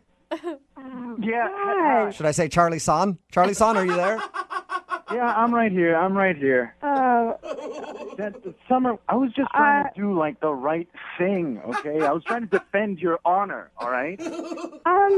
I don't need to defend my honor. I'm not, it's just strange. The guy was creepy, Summer. The guy was so freaking creepy. No, you were creepy. You were trying to show your martial arts moves in the back of the bar. I mean, I wasn't going to lure somebody out there for you. Well, I wasn't going to fight him in the bar, so of course we had to take him outside. Oh, of course. That makes sense. Duh. You want to get blood everywhere. Yeah. Our bad. What is wrong with you? You don't have to beat up anyone. No, here's the thing. Guys are animals, all right? And sometimes you need to put the animals in their place. And I was going to help you What put are that you guy talking in his about? You're insane. No. Okay, well, I am insane for you, and I will do anything that I have to do to protect you, all right? If that makes me insane, What? then sure, I'm insane. Dude, she was just dancing. Okay, we agree. You're insane. You're insane. This is insane. How many guys would actually stand up for you like I did? Well, not a lot of guys know that much karate, Charlie. That's the problem. We're not all warriors. Yeah, not a lot of guys know the moves that I know. Oh, Charlie, you realize that she was just dancing with somebody. It's not like someone was attacking her. Well, here's the thing. Martial arts is about honor. And this guy was dishonoring me in my face. So, of course, I got to step up. Yeah, but Charlie, trying to get your date to lure him outside so you could fight him? Surprise attack. Yeah. Well, it wouldn't have been much of a fight, honestly. He would have been out in like 3 seconds. Do you guys still need me at this point? I think what he's saying kind of proves my point. Yeah. I do need you for just... Can I go now? No, I need you for 1 second, Summer, because I have to ask you this. Would you like to go on a second date with Charlie? We will pay for it. I want to honor Charlie right now and say no, and I want him to practice his karate moves on another date. Oh, what? Well, you know what? You're missing out on like a personal superhero that helps you out with whatever you need. So good luck. Yeah, I stopped watching cartoons when I was about 12. So. All right, well, no second date, Charlie. I'm sorry, Summer. Thank you for being honest with us about what happened. I appreciate it. Yeah, okay. Thanks, guys. Yep, I would like to thank both of you for coming into my dojo today. You are great competitors. Brooke and Jubal in the morning. This might be the first second date update we've ever done where I won't need to pay for the second date at the end of it. I didn't think of that. Between the two people if they decide to go out again. Kevin is on the phone with us right now, and Kevin wants to call a girl named Simone. The interesting part about this, though, is Kevin wasn't completely honest with her when they went out. He's very wealthy. His family's very wealthy. He comes from money, and usually that's a problem for him when he's dating because that's all that girls are interested in. Poor guy. So he tried to play it a little different this time. Kevin, you know that a lot of people are going to be texting in going, who is he? Yeah. What's his name? Even I want to know. And I promised Kevin we wouldn't say who it is, but I can tell you I talked to him off the air, and all he'll let me say is that his family got all their money in the tech industry. Okay. And that's it. Right, Kevin? Yep. But I have confirmed it. It's legit. Kevin is a very, very wealthy man. Really? Yeah. Like very wealthy, Jubal? Yeah, that's what he said. I just let wanna it know. go. Yes, very wealthy, Jose. I know you have problems paying your car payment. Yeah, he has more money than you. Yes, I am, Jose. That's exactly why I didn't want to tell this girl. Yeah, because that's how people act towards you, right? Like, wait a minute, you're how rich? How rich? Oh my God, like, what? Wait a minute. Like, what's your monthly paycheck? Yeah. Have you ever been turned down before, Kevin? Turned down? Yeah, denied another date. Like, you seem like a really nice guy, possibly I've handsome. never been with turned lots down of for rich. anything, Yeah. ever. Nobody's ever turned me down for a date or when I wanted a car or when I wanted a plane or when I wanted to buy their business. No, I guess, it sounds really snobby to say, but I haven't. It is really snobby. I've been the one doing the turning down, Yeah. I can imagine that. It's understandable. You have a problem that most people don't have. Right. I mean, you're an attractive person for anybody to date, no matter what. At this point, you guys are starting to scare me. I think y'all are going to start asking me on dates. So can we just make the phone call? Or Yes, I'll make the call. I realize it is getting a little uncomfortable. We're just harping on your money now. All right, I'm going to dial the phone number right now and see if we can get Simone on the phone. Here we go. Thank you.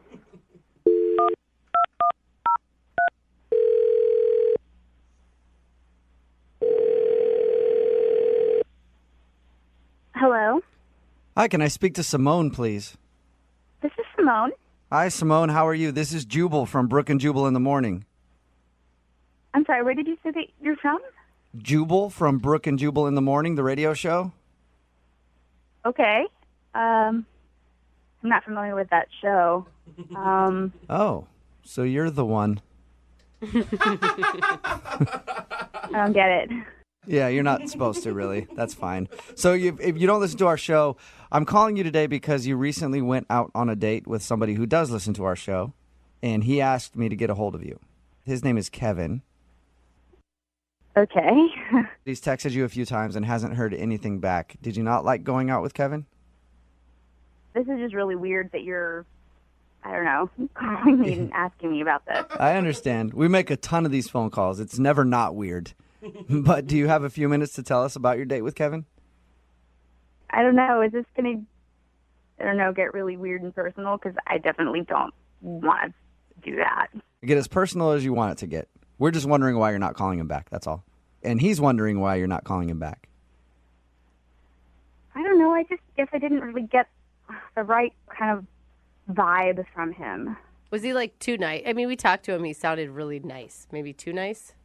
No, he was appropriately nice. He's the right level of nice. I don't know. There's just something about him that didn't quite come across as the kind of person that I would normally want to date. Is he creepy? No, he wasn't creepy. He was sort of frumpy. Frumpy? Yeah. My first impression was that he wasn't making a lot of effort for this date. So you like he dressed poorly? Yeah, I mean, it's not like he seemed he hadn't washed. I don't know, like I was wearing heels and I was wearing a really cute dress and I wanted to make a good impression and I didn't get the idea from him that was important. Were you, what? Because I always think frumpy, immediately I think chubby. Are you not attracted to him because of his body build? He's cute. Not frumpy like chubby, just frumpy like I threw this on and whatever. So you feel like he didn't put in enough effort to try to impress you? Yeah. He was very polite. It's not like he was a jerk or anything. He was a nice person. I just had this sort of feeling from him that he is not a particularly motivated person or has any sort of real kind of hustle. Really? You know what? There's nothing more unattractive to me than somebody who isn't motivated. I will agree with you on that. And so that's the vibe that you got, huh? Yeah, I mean, he just seemed kind of vague and uninspired, and I have a lot of passion, and other people who have a lot of passion, when he just didn't seem to have you don't really excited about. You don't want to date somebody that's going to sit on the couch and just watch Netflix all day, suck your bank account dry, right? Yeah, I understand that completely. You want to be with somebody who wants to make something of themselves. What is wrong with that crazy person in the background? Sorry. I'll explain to you why Jose's laughing so hard. Okay. I think I might know why you had a hard time connecting with Kevin. Yeah. We talked to him a little bit, and he told us he was trying something different with this date. A lot of his previous dates judged him for how much money he has. So he was trying to sort of dumb himself down, I guess, to not seem like he was as wealthy as he is. Why would somebody do that? It doesn't even make sense. He told us that he wanted a normal dating experience with a regular girl that he met online. Yeah, but a normal dating experience, you still, put on a button-down shirt. I mean, that doesn't even... I'm with her. Listen, as rich as this dude is, he probably doesn't even know what a normal guy dresses like. Seriously. But wait, who is this person? Is this guy some famous person? No, if you looked him up online, you would know who he is. Are you going to tell me? I don't know what I'm supposed to do with this information. I'll just let you talk to him. How about that? Hi. Oh, my God. Yeah, that's Kevin. He's actually on the other line and been listening this whole time. Oh, my God. You've been listening? Uh-huh. Oh, my God, Kevin. I'm sorry I called you frumpy. That's totally fine. I was actually going for it, going for a certain look. So I can totally see what you were seeing. I just feel like I don't know what I'm supposed to do with this information because whoever this person was that you were trying to pretend to be I don't think that's going to get you any more dates either. I don't. I want to be clear. It wasn't like I was trying to be someone else. I just didn't want to divulge everything about my life and have you get obsessed about my family and money like everybody else I've gone out with. Well, I think at this point the only thing I can do is just ask you who your family is.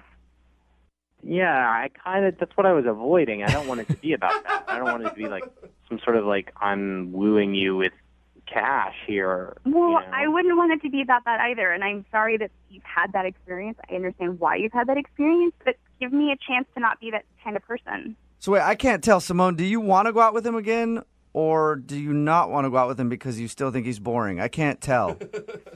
Yes, I want to go out with him again. I just need Kevin to promise to be authentic. Okay. Well, at this point, I would love to ask you guys if you'll go out on a second date. I will pay for it. We already know Simone wants to go out. Kevin, would you like to go out with Simone again? I'm going to have to pass. I'm going to have to say no, man. What? Really? This just didn't... What? This just didn't work out the way I wanted it to. You're the one that called in to get a second date. And you're the one that told her about the money. I didn't say it. Jubal told her about the money. That is true. I just wanted her to know what she was missing out on by not calling you back. Why don't you want to go out with her now? It sounded like you were into it before. The whole point was to be anonymous, and now the whole thing's kind of blown up in my face. She knows who I am, sort of. And I don't know. Who you are. Yeah, she doesn't really know who you are yet. Yeah, but the money has come into the picture, you know? Okay, I think that's always going to be a problem for you, though, man. Like, you're going to have to get over that at some point. It's going to be a problem because it keeps making it a problem. Yeah. Well, now I just really don't want to go on a date with you because of your tone. I mean, you sound kind of bitchy. What? Jeez. You know what? Good luck. I don't want to go on a date with you either. Oh, great. Well, maybe I'll date one of the actual radio listeners rather than you. So You want to date one of our listeners? Good luck with that, buddy. Hey, trust me, I can get you a date with one of our listeners. Text in 78592. You know they're only going to be interested in you for your money, though. That's it. Money doesn't buy a personality. Oh, yeah, but it buys a lot of other things. That is a very good point, Kevin. Yeah, you're an ass. Brooke and Jubal. When I first read the email for today's second date update, I thought that the dude might be freaking out prematurely because his date hasn't called him back in 4 days. Oh, my God, and he's going nuts. It's one of the best dates he's ever had. His name is Josh. Josh, what's up, man? How are you? Hey, dude. I'm sort of broken up because I thought I was having this great date with this girl, and, I mean, it's probably one of the best dates I've ever been on. Well, just let me tell you, you guys are awesome. I love your show, and I wish I was calling you for something better. But now Josh, you can calm down a little bit there, buddy. Let's just talk it out for a second, all right? Yeah, your email said that you were really concerned that this girl hasn't called you back in 4 days. When I started reading your email, I was like, okay, that seems a little premature. 4 days is not that long. But then I read your email some more, and I found out the reason that you think she's not calling you back, and I completely understand. Why don't you tell Jose and Lydia? All right, yeah, man. I'm a regular dude, man. I work construction most of the week, and it pays the bills. But like, you know, I'm trying to save up, trying to buy a house, do some stuff, and like, construction keeps you in shape. So a friend of mine a couple of years ago approached me about, you know, doing a little male stripper action on the weekends. I've been doing that for a couple of years, and on the date, I found out that she and I had a bunch of common friends, and I mean, there's just nothing that could stop her from making a couple of phone calls and finding out that I do that. And So totally like, when you initially went out on the date with her, you guys met off of Tinder, right? yeah, we met off of Tinder, which means that she probably shouldn't be that judgmental. Yeah, good point. But you had no idea that you have some mutual friends, and then over the course of the night, you found out that you do have mutual friends, and you're scared that one of them told her you're a stripper. Yeah, I'm scared that one told her, and that now she's just like, oh, I don't want to go out with that slime bag. But I mean, I'm just a regular guy, man. I'm just a regular dude. I'm not like in porn or anything. It just makes me a few $100 a weekend, you know. And I mean, that's nothing to sneeze at. That's a house payment, you know. Josh is just a regular guy with some irregular abs that he needs to show the world. We understand how it is. I mean, you know, that's just one of the byproducts of working construction your whole life, man. I mean, you know, and eating right and stuff. How does that work, Josh, when you're a male stripper? Yeah. How long do you wait to tell a girl? I mean, they're going to find out eventually when you're trying to date somebody. You know, man, it's the connotation of it, you know, that you're going to instantly be judged. So, like, you know, and I want a girl to, like, know me, to, like, know my heart and stuff before I tell them. So, like, I don't know, 4 or 5 dates, you know, as long as I can stick it out before they ask me why I don't want to go out with them on a Saturday. All right. This is the same problems that girl strippers have, I think. I just want someone to know me for me. Josh is just a stripper with a heart of gold. I know you, man. Oh, man. Y'all are making fun, bro. I'm just kidding, man. Like, you do whatever you got to do. I don't judge you at all. Yeah. What did you like so much about Ann? Why is it so important to get a second date with her? Oh, dude, she was just the perfect combination of everything. She had, like, brunette hair with these bright green eyes, and she just wasn't like the girls I normally date, you know? And she like, seemed like she really listened to me, and she's smart and full, and, like, I feel like this is a girl I could have a life with. That's why I'm freaking out after only 4 days, you know? Okay. Now, other than one of your friends possibly telling her that you strip sometimes on the weekends, is there anything else that could have gone wrong on your date? I don't think so, man. It was an awesome date.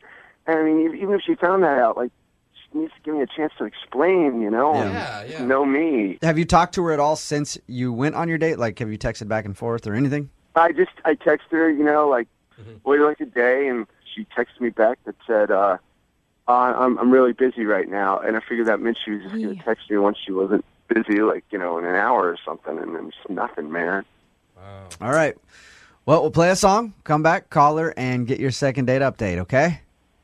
Thanks, bro. I appreciate it. Yeah, man. Just hang on. Keep your shirt on. We'll be calling in just a second. Moving 92.5. Brooke and Jubal in the mornings. Second date update. I'm going to be completely honest here. I've never wanted to make a stripper happy so much in all my life.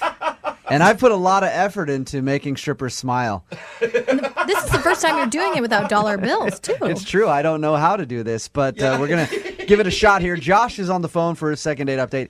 He wants us to call Ann. Josh met Ann on Tinder. They went out, had a great date. They have some mutual friends. He's scared that one of his friends may have told her that he actually strips on the weekends because he normally waits until a few dates to let girls know that because obviously kind of a weird thing when you hear somebody's a stripper. Josh, are you about ready to give Ann a call? Let's do it, man. You sure this isn't a way for you to drum up some business with our listeners? A lot of people on the text board at 78592 want to hire you. I don't have any problem with that. Okay. We're going to give her a call and see if she knows your dirty little secret. Okay? Oh, man, come on, dude.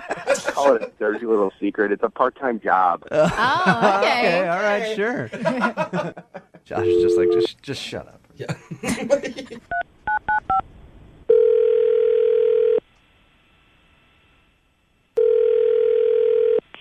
Hello?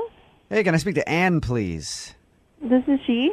Hey, Ann, how are you? This is Jubal from Brooke and Jubal in the Morning. I'm moving 92.5. How are you?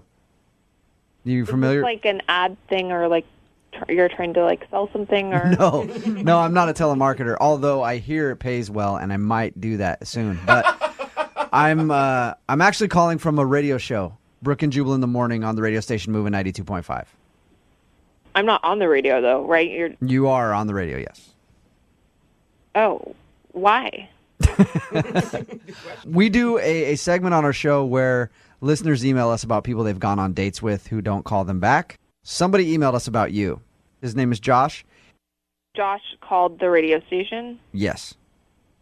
Okay. Weird.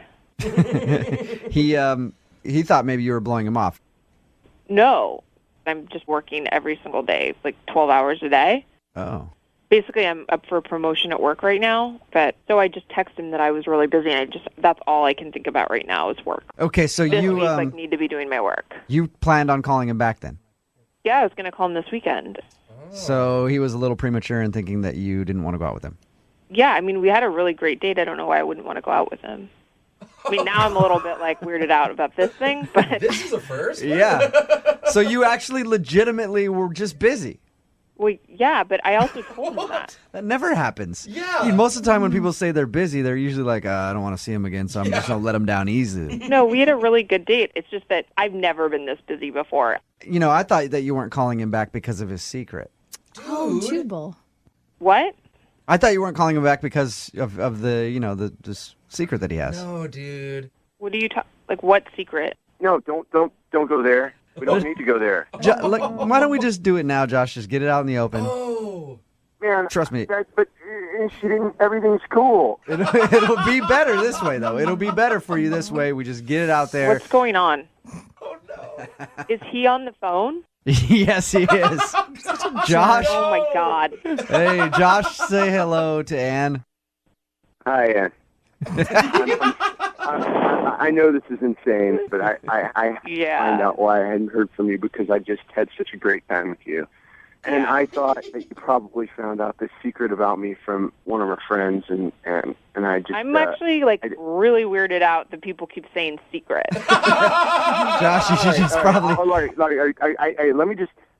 It's something I'm not proud of, but I'm not really ashamed of either, and I'll explain the whole thing. I'm a male stripper on the weekends. Is this a joke? No, it's not. I'll answer any questions you want, but just know that I don't sleep with them. I'm doing it to buy a house, extra money. And when I was on that date with you, it was like magic. And there's no way I would ever want to be with anybody else or anything like that. It's not like that. It's just for the money. So, you when you say stripper, what do you mean? Well, bachelorette parties and stuff. I go and it's cheesy, but it's not super lewd. I take my clothes off and dance around, and they put money in my G-string. And Wait, it is like that? Like a stripper, but it's like... Wait, do you do this for women, or do you do it, for guys? Good question. Who are you stripping for? That's a good point.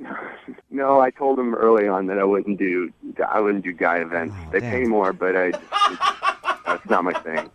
Just thinking about hiring you, Josh. And do you do this on stage? I don't I don't understand how someone gets into this. I do this on what? Did you answer an ad on Craigslist, or how did this happen? Ann has a lot of questions for you, Josh.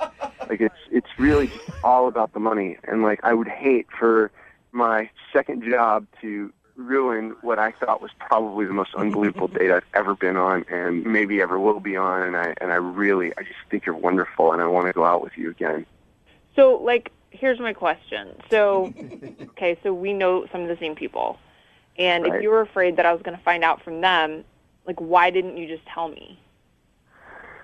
It is kind of a big bomb to drop. I haven't had a real relationship in over a year, and the closest I've come, the second they found out, it was over. And I just want you to know me, and I want you to know what's in my heart, not judge that. He's more than just a beautiful body. Yeah. And that's what he's trying to say. What's going through your mind, Ann? Would it bother you to date somebody who strips? I honestly don't know. I definitely am just shocked. I am shocked. Would you give him a crisp dollar bill in his G-string instead of an ultimatum? And that brings me to my question. Would you like to go out on a second date with Josh? Now, you said that you wanted to go out with him again. Now that you know his secret, and that's out in the air, that he is a stripper on the weekends, will you go out with him again? We will pay for your second date. Well, I feel like I'm always that person that feels like I'm always saying to people, you should give them a second chance. So, Awesome. Yes, I would give him a second chance, but definitely make it a public place, since he clearly does crazy things sometimes, call radio stations. All right. Okay. Yes. We'll send you guys out somewhere with no pole so you can get to know the real Josh. Yeah. Josh, congratulations. Woo. Rock on. And you know what? I'm glad you gave Josh a second chance and you're going out with him again. Yes. Yeah. Okay, you can tell that he likes you a lot, and I think you're making the right decision. Yeah. Well, we did have a really fun first date. Think about it this way. If this turns into a really good thing and you guys get married, you already got your bachelorette party all figured out. Yeah. 2 birds, 1 stone. Brooke and Jubal. The girl on the phone for a second date update today thinks she might not be getting a call back because she was too prepared for her date. Too prepared? Yeah. She took along something in her purse that she figured could help them both out, and apparently she feels like the guy got a little shocked when he saw it. Whoa, I don't know what it is, but my mind is going to places that are not very clean. We'll find out what it is in just a second, but she's on the phone right now. Samantha, what's up? Hey. Hey. Oh my gosh, you sound really pissed almost right now, Samantha. No, dude, you guys just made that sound like, oh, what she got in her purse? Yeah, That's a normal thing. Oh, yeah, sure. Okay. Maybe you're going to think twice now before you put things like that in your purse before a date, right? Oh, Could I put it in perspective? Could I tell you what happened? Yeah, I guess. Sure. Okay, first tell us how you met the guy you want to call today.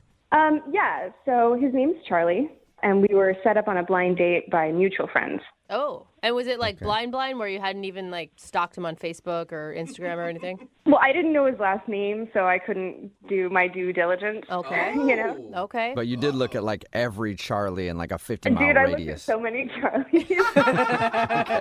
I was hoping our mutual friends. I'm like, who's the Charlie? I was like, geez. And how was the date with Charlie? What'd you guys do? We went to this bar that was kind of in between us because we both live a bit of a distance from each other. So we met in the middle at this bar. And were you nervous going into this, or did you feel pretty cool? Yeah, it was my first blind date. So I was like, I don't know. And I haven't been able to snoop him. And I was like, what if I can't hide that I'm not attracted to him? Like, all these thoughts, So were you relieved when you got to the restaurant, or how'd you feel?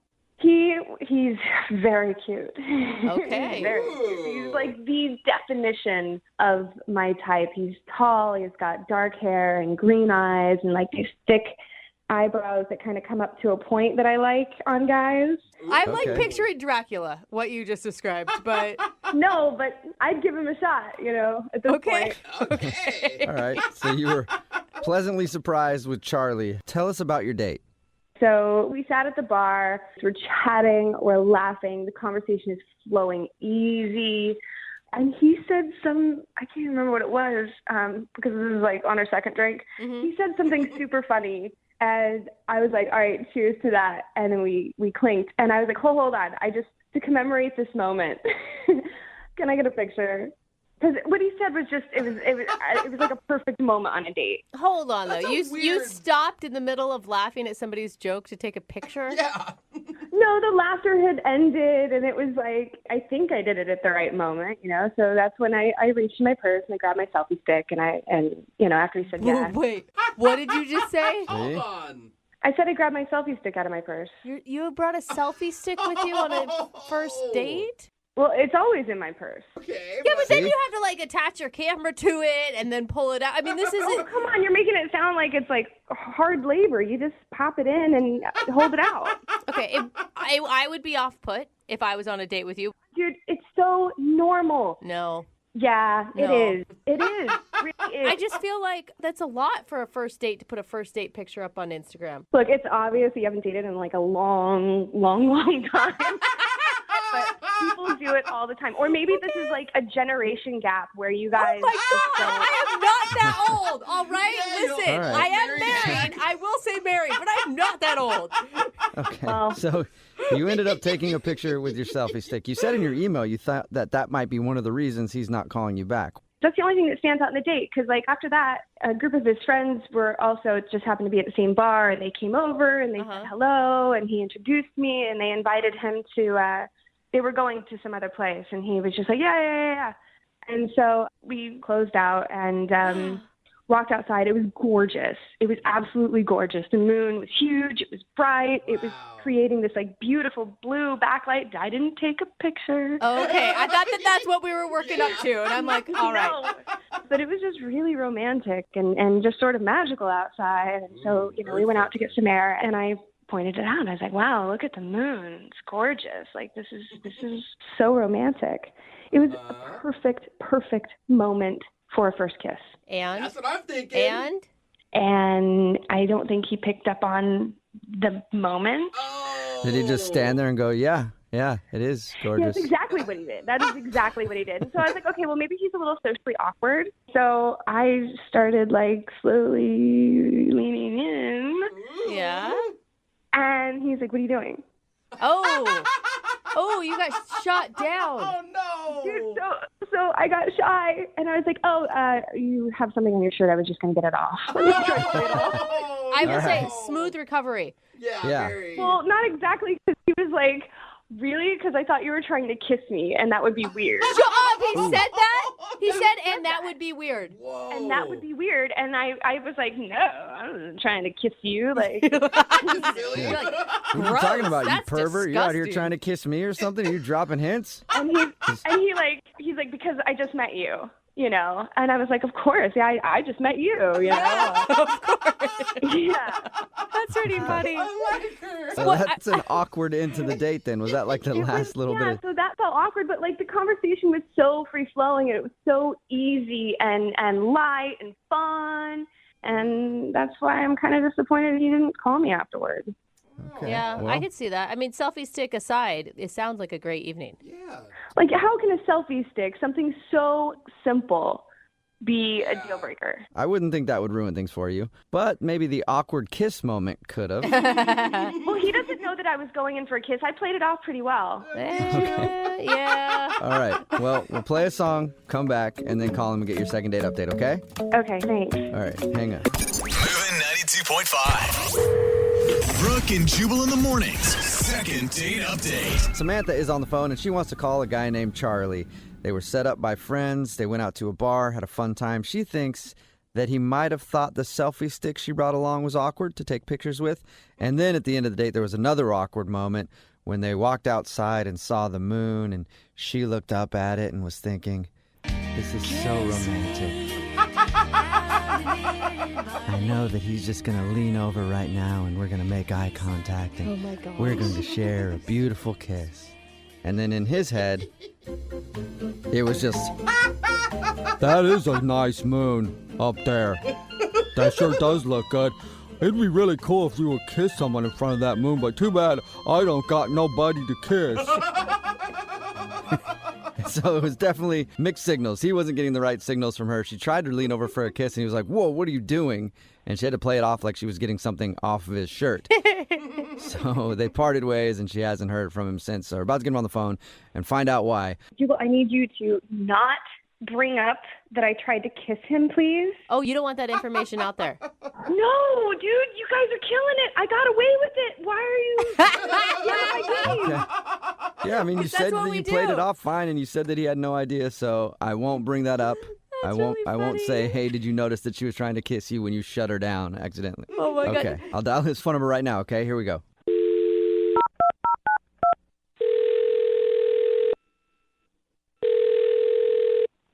Hello?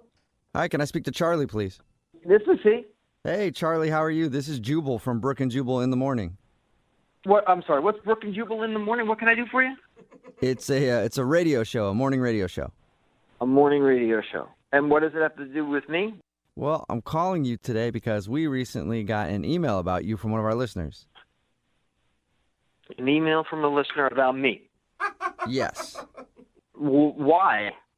Because they recently went out on a date with you and they thought you were awesome, but now you're not calling them back. Okay, so...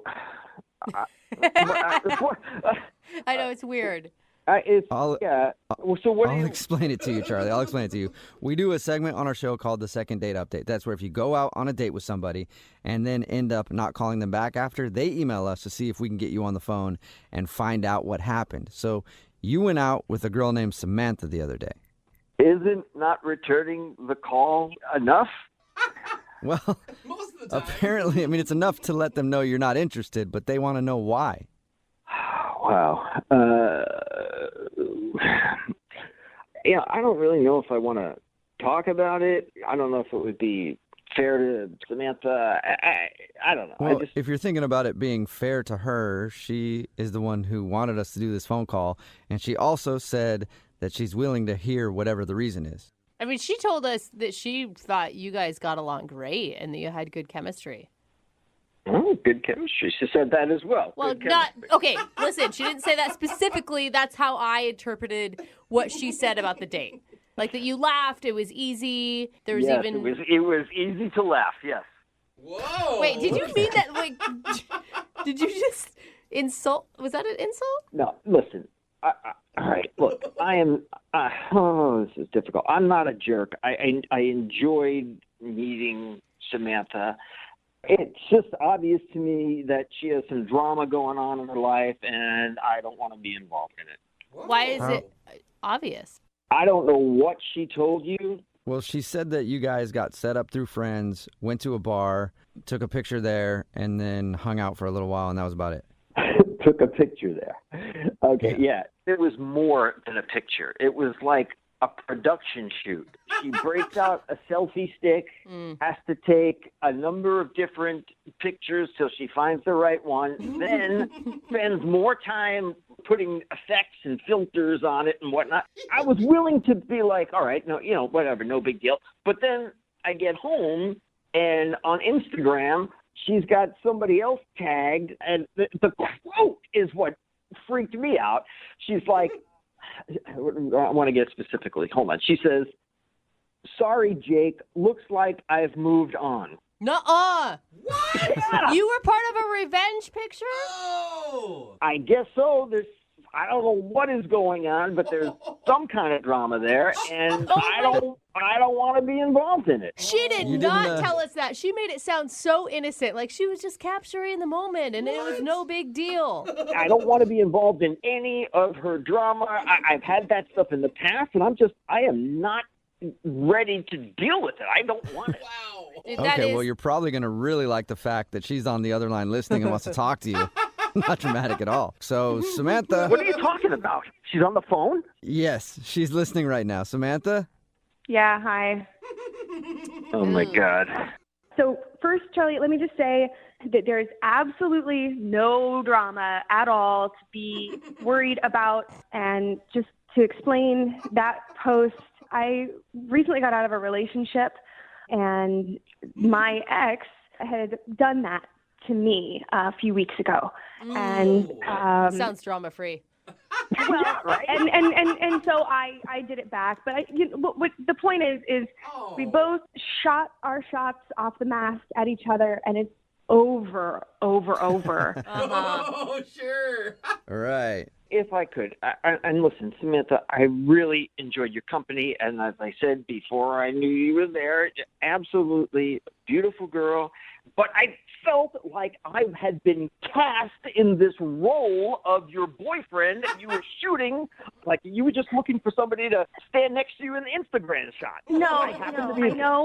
I'm sorry that it came off that way, and I made you feel that way, or any of that. I could not be more sorry. But the truth is I really do like you, like quite a lot, and that isn't normally me. It was emotional and sort of just overly excited when I had finally met you, and you were you. So I'm hoping that this doesn't kill things. Oh, wow. Well, that's really nice of you to say, Sam. But I was just kind of like, what the hell is going on here? I get it. Yeah, no, but like really, Sam, like what were you thinking when you posted it? Were you thinking about how you liked him, or were you just thinking about getting back at your ex? Honestly, I was like 2 drinks in, rounding the third, and having fun, and I don't know what made me think this is a good time to do this, or that I should at all. Right, because I mean, I think what you said is really nice, but it is a red flag if you're on a date with somebody and you're 2 drinks in and the first thought is your ex, right? Yeah. Right. Well, no, okay, just in my defense, the first thought wasn't my ex. The first thought was, what he said was super funny, and I want to remember this moment. And I took the picture, but then when I started running it to the filters and saw how good it turned out. Okay. Then you thought revenge. Yeah. I mean, I get that. I mean, I've been there. I understand. It's a good pick. But you got to understand that it comes off as a little crazy, right, Charlie? Totally crazy, and it just seems like she's got this thing where she's got to let everybody know, including Jake, that she's going out with somebody else. I don't need this, man. I don't need Jake all of a sudden contacting. Who knows? I don't know how things ended, but all of a sudden I go home. Here I am on her Instagram with a quote that says, "Sorry, Jake. Looks like I've moved on." Well, I will say, Charlie, you should be flattered though, because no girl would post that if you were ugly. You're obviously an upgrade from Jake, because that is the only reason she would text and tag Jake in that. The picture really did come out really great in spite of it all. And I know it was stupid of me to write that caption, and I really hope that I'm not entirely judged by one stupid, buzzed, bad caption. Well, you know? Let's find out. Charlie, would you like to go out with Samantha on another date? We will pay for it. Will you go out with her again? Can it be social media free? Oh. Of course. Yeah. Of course? Yeah, Really? I don't know. Yeah. Yeah, I'm not so sure I trust you. Well, give me a chance to build back the trust. I think you can actually trust her, because if she was going to call us and put all this on the air, And if her ex heard, she looks pretty pathetic right now.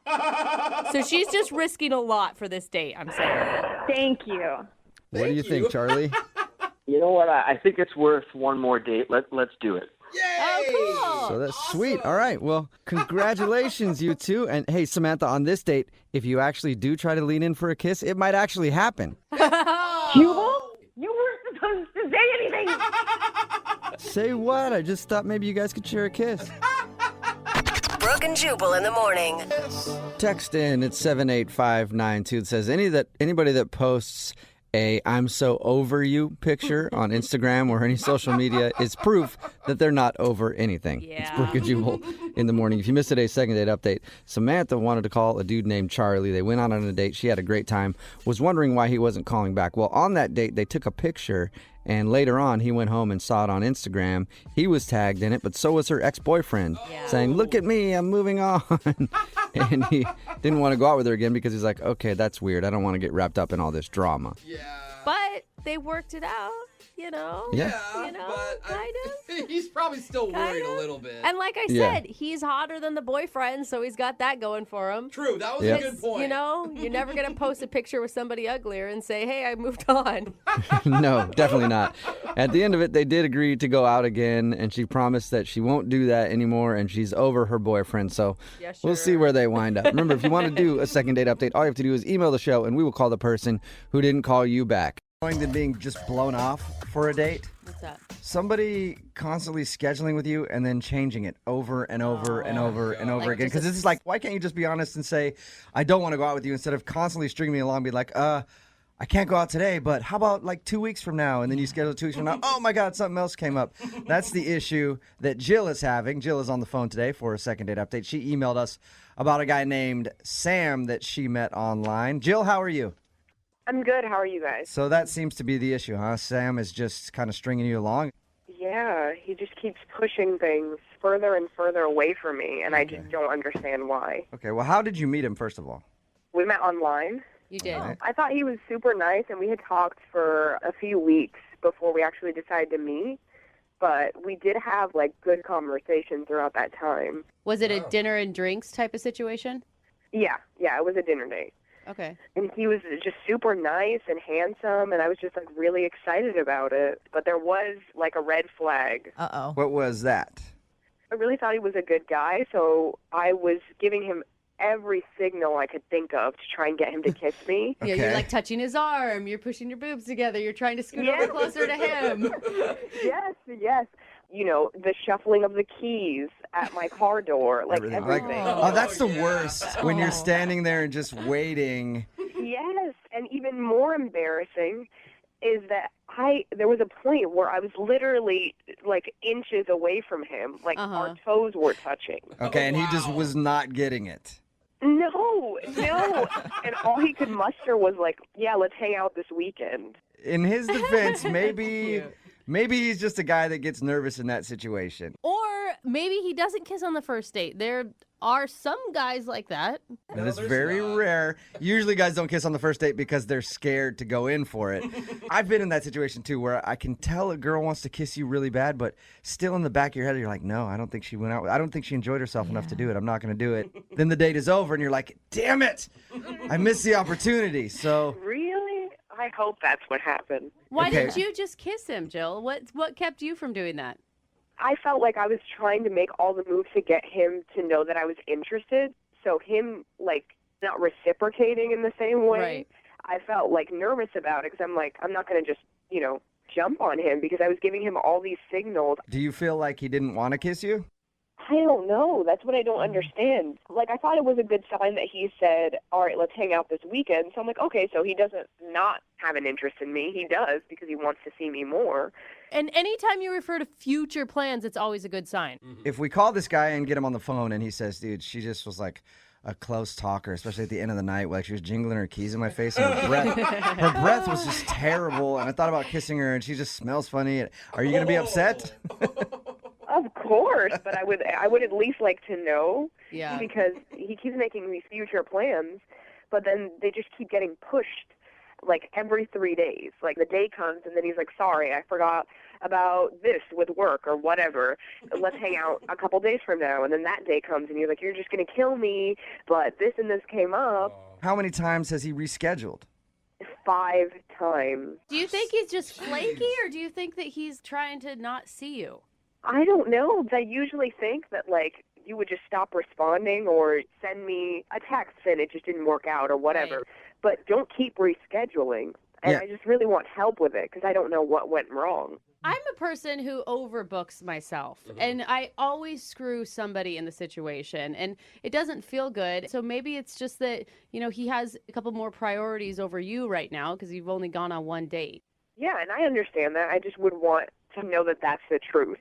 Yeah. And not feel like he's just stringing me along. You know what I mean? Totally. So you're kind of in that weird limbo spot where you're like, okay, is he really that busy? Yeah. Or is he blowing me off? Exactly. Okay, well, we'll play a song, come back, call him, and get your second date update, and hopefully we can find the answer for you, okay? Okay, thank you so much. All right, hang on. Moving 92.5. Brooke and Jubal in the mornings. Second date update. All right, Jill, you ready to go with your second date update? Yeah. Okay, I do have to tell you, unfortunately, I'm going to need to reschedule your second date update for 3 days from now, okay? That's all right. Don't do that to me. If you're just tuning in, Jill wants us to call this guy named Sam. They met online, had a nice date. At the end of the date, he kind of chickened out in kissing her. But they made plans to go out again, and he's been blowing her off constantly, just rescheduling the date. He hasn't actually said he doesn't want to see her again. So we're going to give him a call, see if we can get him on the phone, and ask if he's legitimately busy and has to switch the date every time, because he's switching now 5 times. Is that right, Jill? Yeah, 5. He switched your date 5 times. So we're going to see if he's actually busy or if he really is just blowing her off. And if he is legitimately busy, you want us to try to nail down a date so you guys can actually go out? Actually, I just want to find out where he is right now, and then I'll just meet him right now. That's even a better idea. Like, if we get him on the phone, he's like, no, I'm really busy. I'll just, dude, stay where you are. I'm going to get her car to come meet you right now. I like your plan a lot. Okay, I'm going to call him right now, see if we can get him on the phone. Mm-hmm.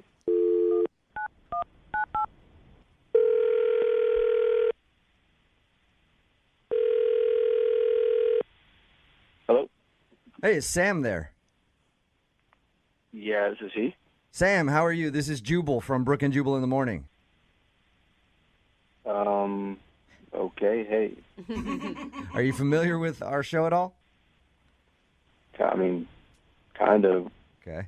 Well, I'm calling you because I have something to ask you about.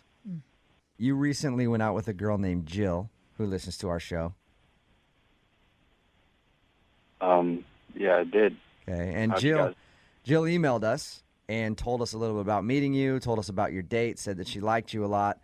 She says that you guys have tried to schedule meetings to go out again, and every single time the date comes up, you switch it for a couple days. Like, you've blown her off 5 times now, and she's wondering if you actually really want to go out again or if you are not into her and you're just afraid to tell her that. No, I'm not blowing her off. I've texted her. Okay. I'm just busy. I'm really busy. That was her worry, because she told us that you've texted her and you've, like, changed the date every single time that you guys are supposed to go out. Yeah, I mean, I work. I'm busy. I mean, she's a nice girl. She's great. But I just have a lot to do right now. But you can see how she'd think that you're blowing her off, right? Are you really that busy? Yes, I'm busy, guys. I mean, why are you questioning like I'm lying? I'm not. Well, I don't know. Just because, Sam, I don't mean, I've been in the situation before where, I've either done that to somebody or somebody has done that to me, and you feel like, man, they just don't want to see me again. So Jill emailed us to call you and ask if you didn't want to see her again. So you do want to see Jill again? Yes, of course. I mean, she's great. She's pretty. She's awesome. I'm busy right now. We have to find the time. What are you so busy with? I know you work, but 5 times is a lot. Are you just kind of nervous around her? It's understandable if you are. I mean, I'm kind of uncomfortable about this, so I can tell you guys what's going on if you promise you just kind of stop questioning me about it, writing me about it, because it's making me a little awkward. For sure, man. I just want to let Jill know that you actually like her so we can get you guys in the same place at the same time, like you've been trying to do. Just, you can let her, maybe it'll help if you let her know that I do want to see her again. It's just there's a reason why I'm taking it slow. It's because I did get out of a relationship a couple months back, split from my ex, and she emailed me, and she told me the reason why she broke up with me is because she said I was a bad kisser. Oh, all right. That sucks. So you got broken up with because you're a bad kisser, and that's why you are scared to kiss Jill. Yes. You know that can't be a real reason, and that your ex is just trying to hurt your feelings, right? I mean, I don't. She seemed pretty specific in the email, so I don't. Yeah, that would suck. Like, somebody can say they don't like your personality, but then to be like, oh, you're a terrible kisser so bad that I couldn't stay with you. That's gotta stick with you for a little while. It does, and that's why I'm trying to get better at it. That's what I'm doing right now. Is trying to get better at it. You're trying to get better. Kissing your hand a lot. What do you mean you're trying to get better at it? There's this school that helps you with that. It's a kissing school. No. Are you being real? Yes, that's why I've been kind of pushing the dates back, because I've been busy going to school. They have workshops. You're kidding me. Wait, you're paying? Sam, you're going to a kissing school? Yeah, and this is why that's why I'm uncomfortable about it. It's like I tell people, if I tell somebody, they're not going to believe me, or they think it's a joke or something. It's like, no, it's real. That's awesome. This really exists. It's not like you're meeting somebody in the back alley, right? No. This is a legit, real school. It cost me $375 to sign up. Oh my God. And they offer you workshops, and there's one-on-one lessons and all that. And it takes a little bit of time. And once I'm done, that's when I'll call Jill and we'll go back out. Man, hey, Sam, good for you, man. Yeah. Like, hey, you know what? Thank you for sharing that with us. I appreciate it. I know, like you said, you feel embarrassed about that, but if you feel like you were a bad kisser and you didn't want to kiss her, I would think that a girl would be flattered by the fact that you just paid $375 to go get classes to learn how to kiss her right. Yeah, honestly, that's what I'm hoping for. So, I mean, if you guys can tell her I want to see her again, I definitely told her. But if maybe you can kind of back me up, that would be great. Sam, you know what? Why don't you just tell her, because she's actually on the phone listening. Wait, what? Jill just listened to our conversation. Oh, I had no idea that was the reason. What's going on here?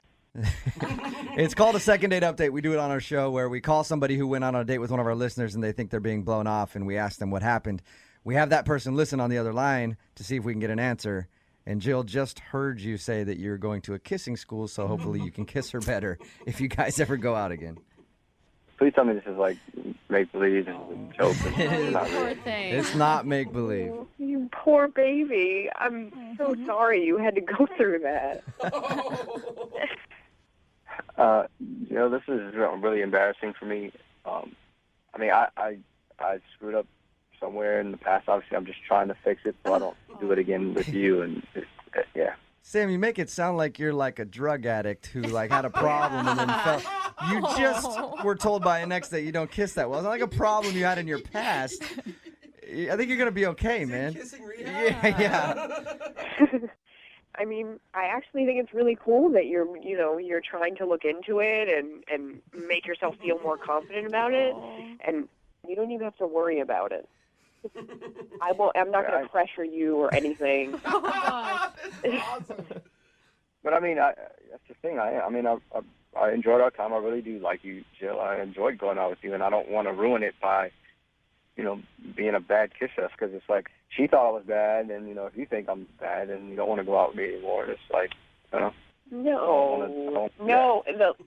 I understand why there would be a fear there, but it can't be so bad that I would just not. Sam, it would find it hard to believe that you're that bad of a kisser. Yeah.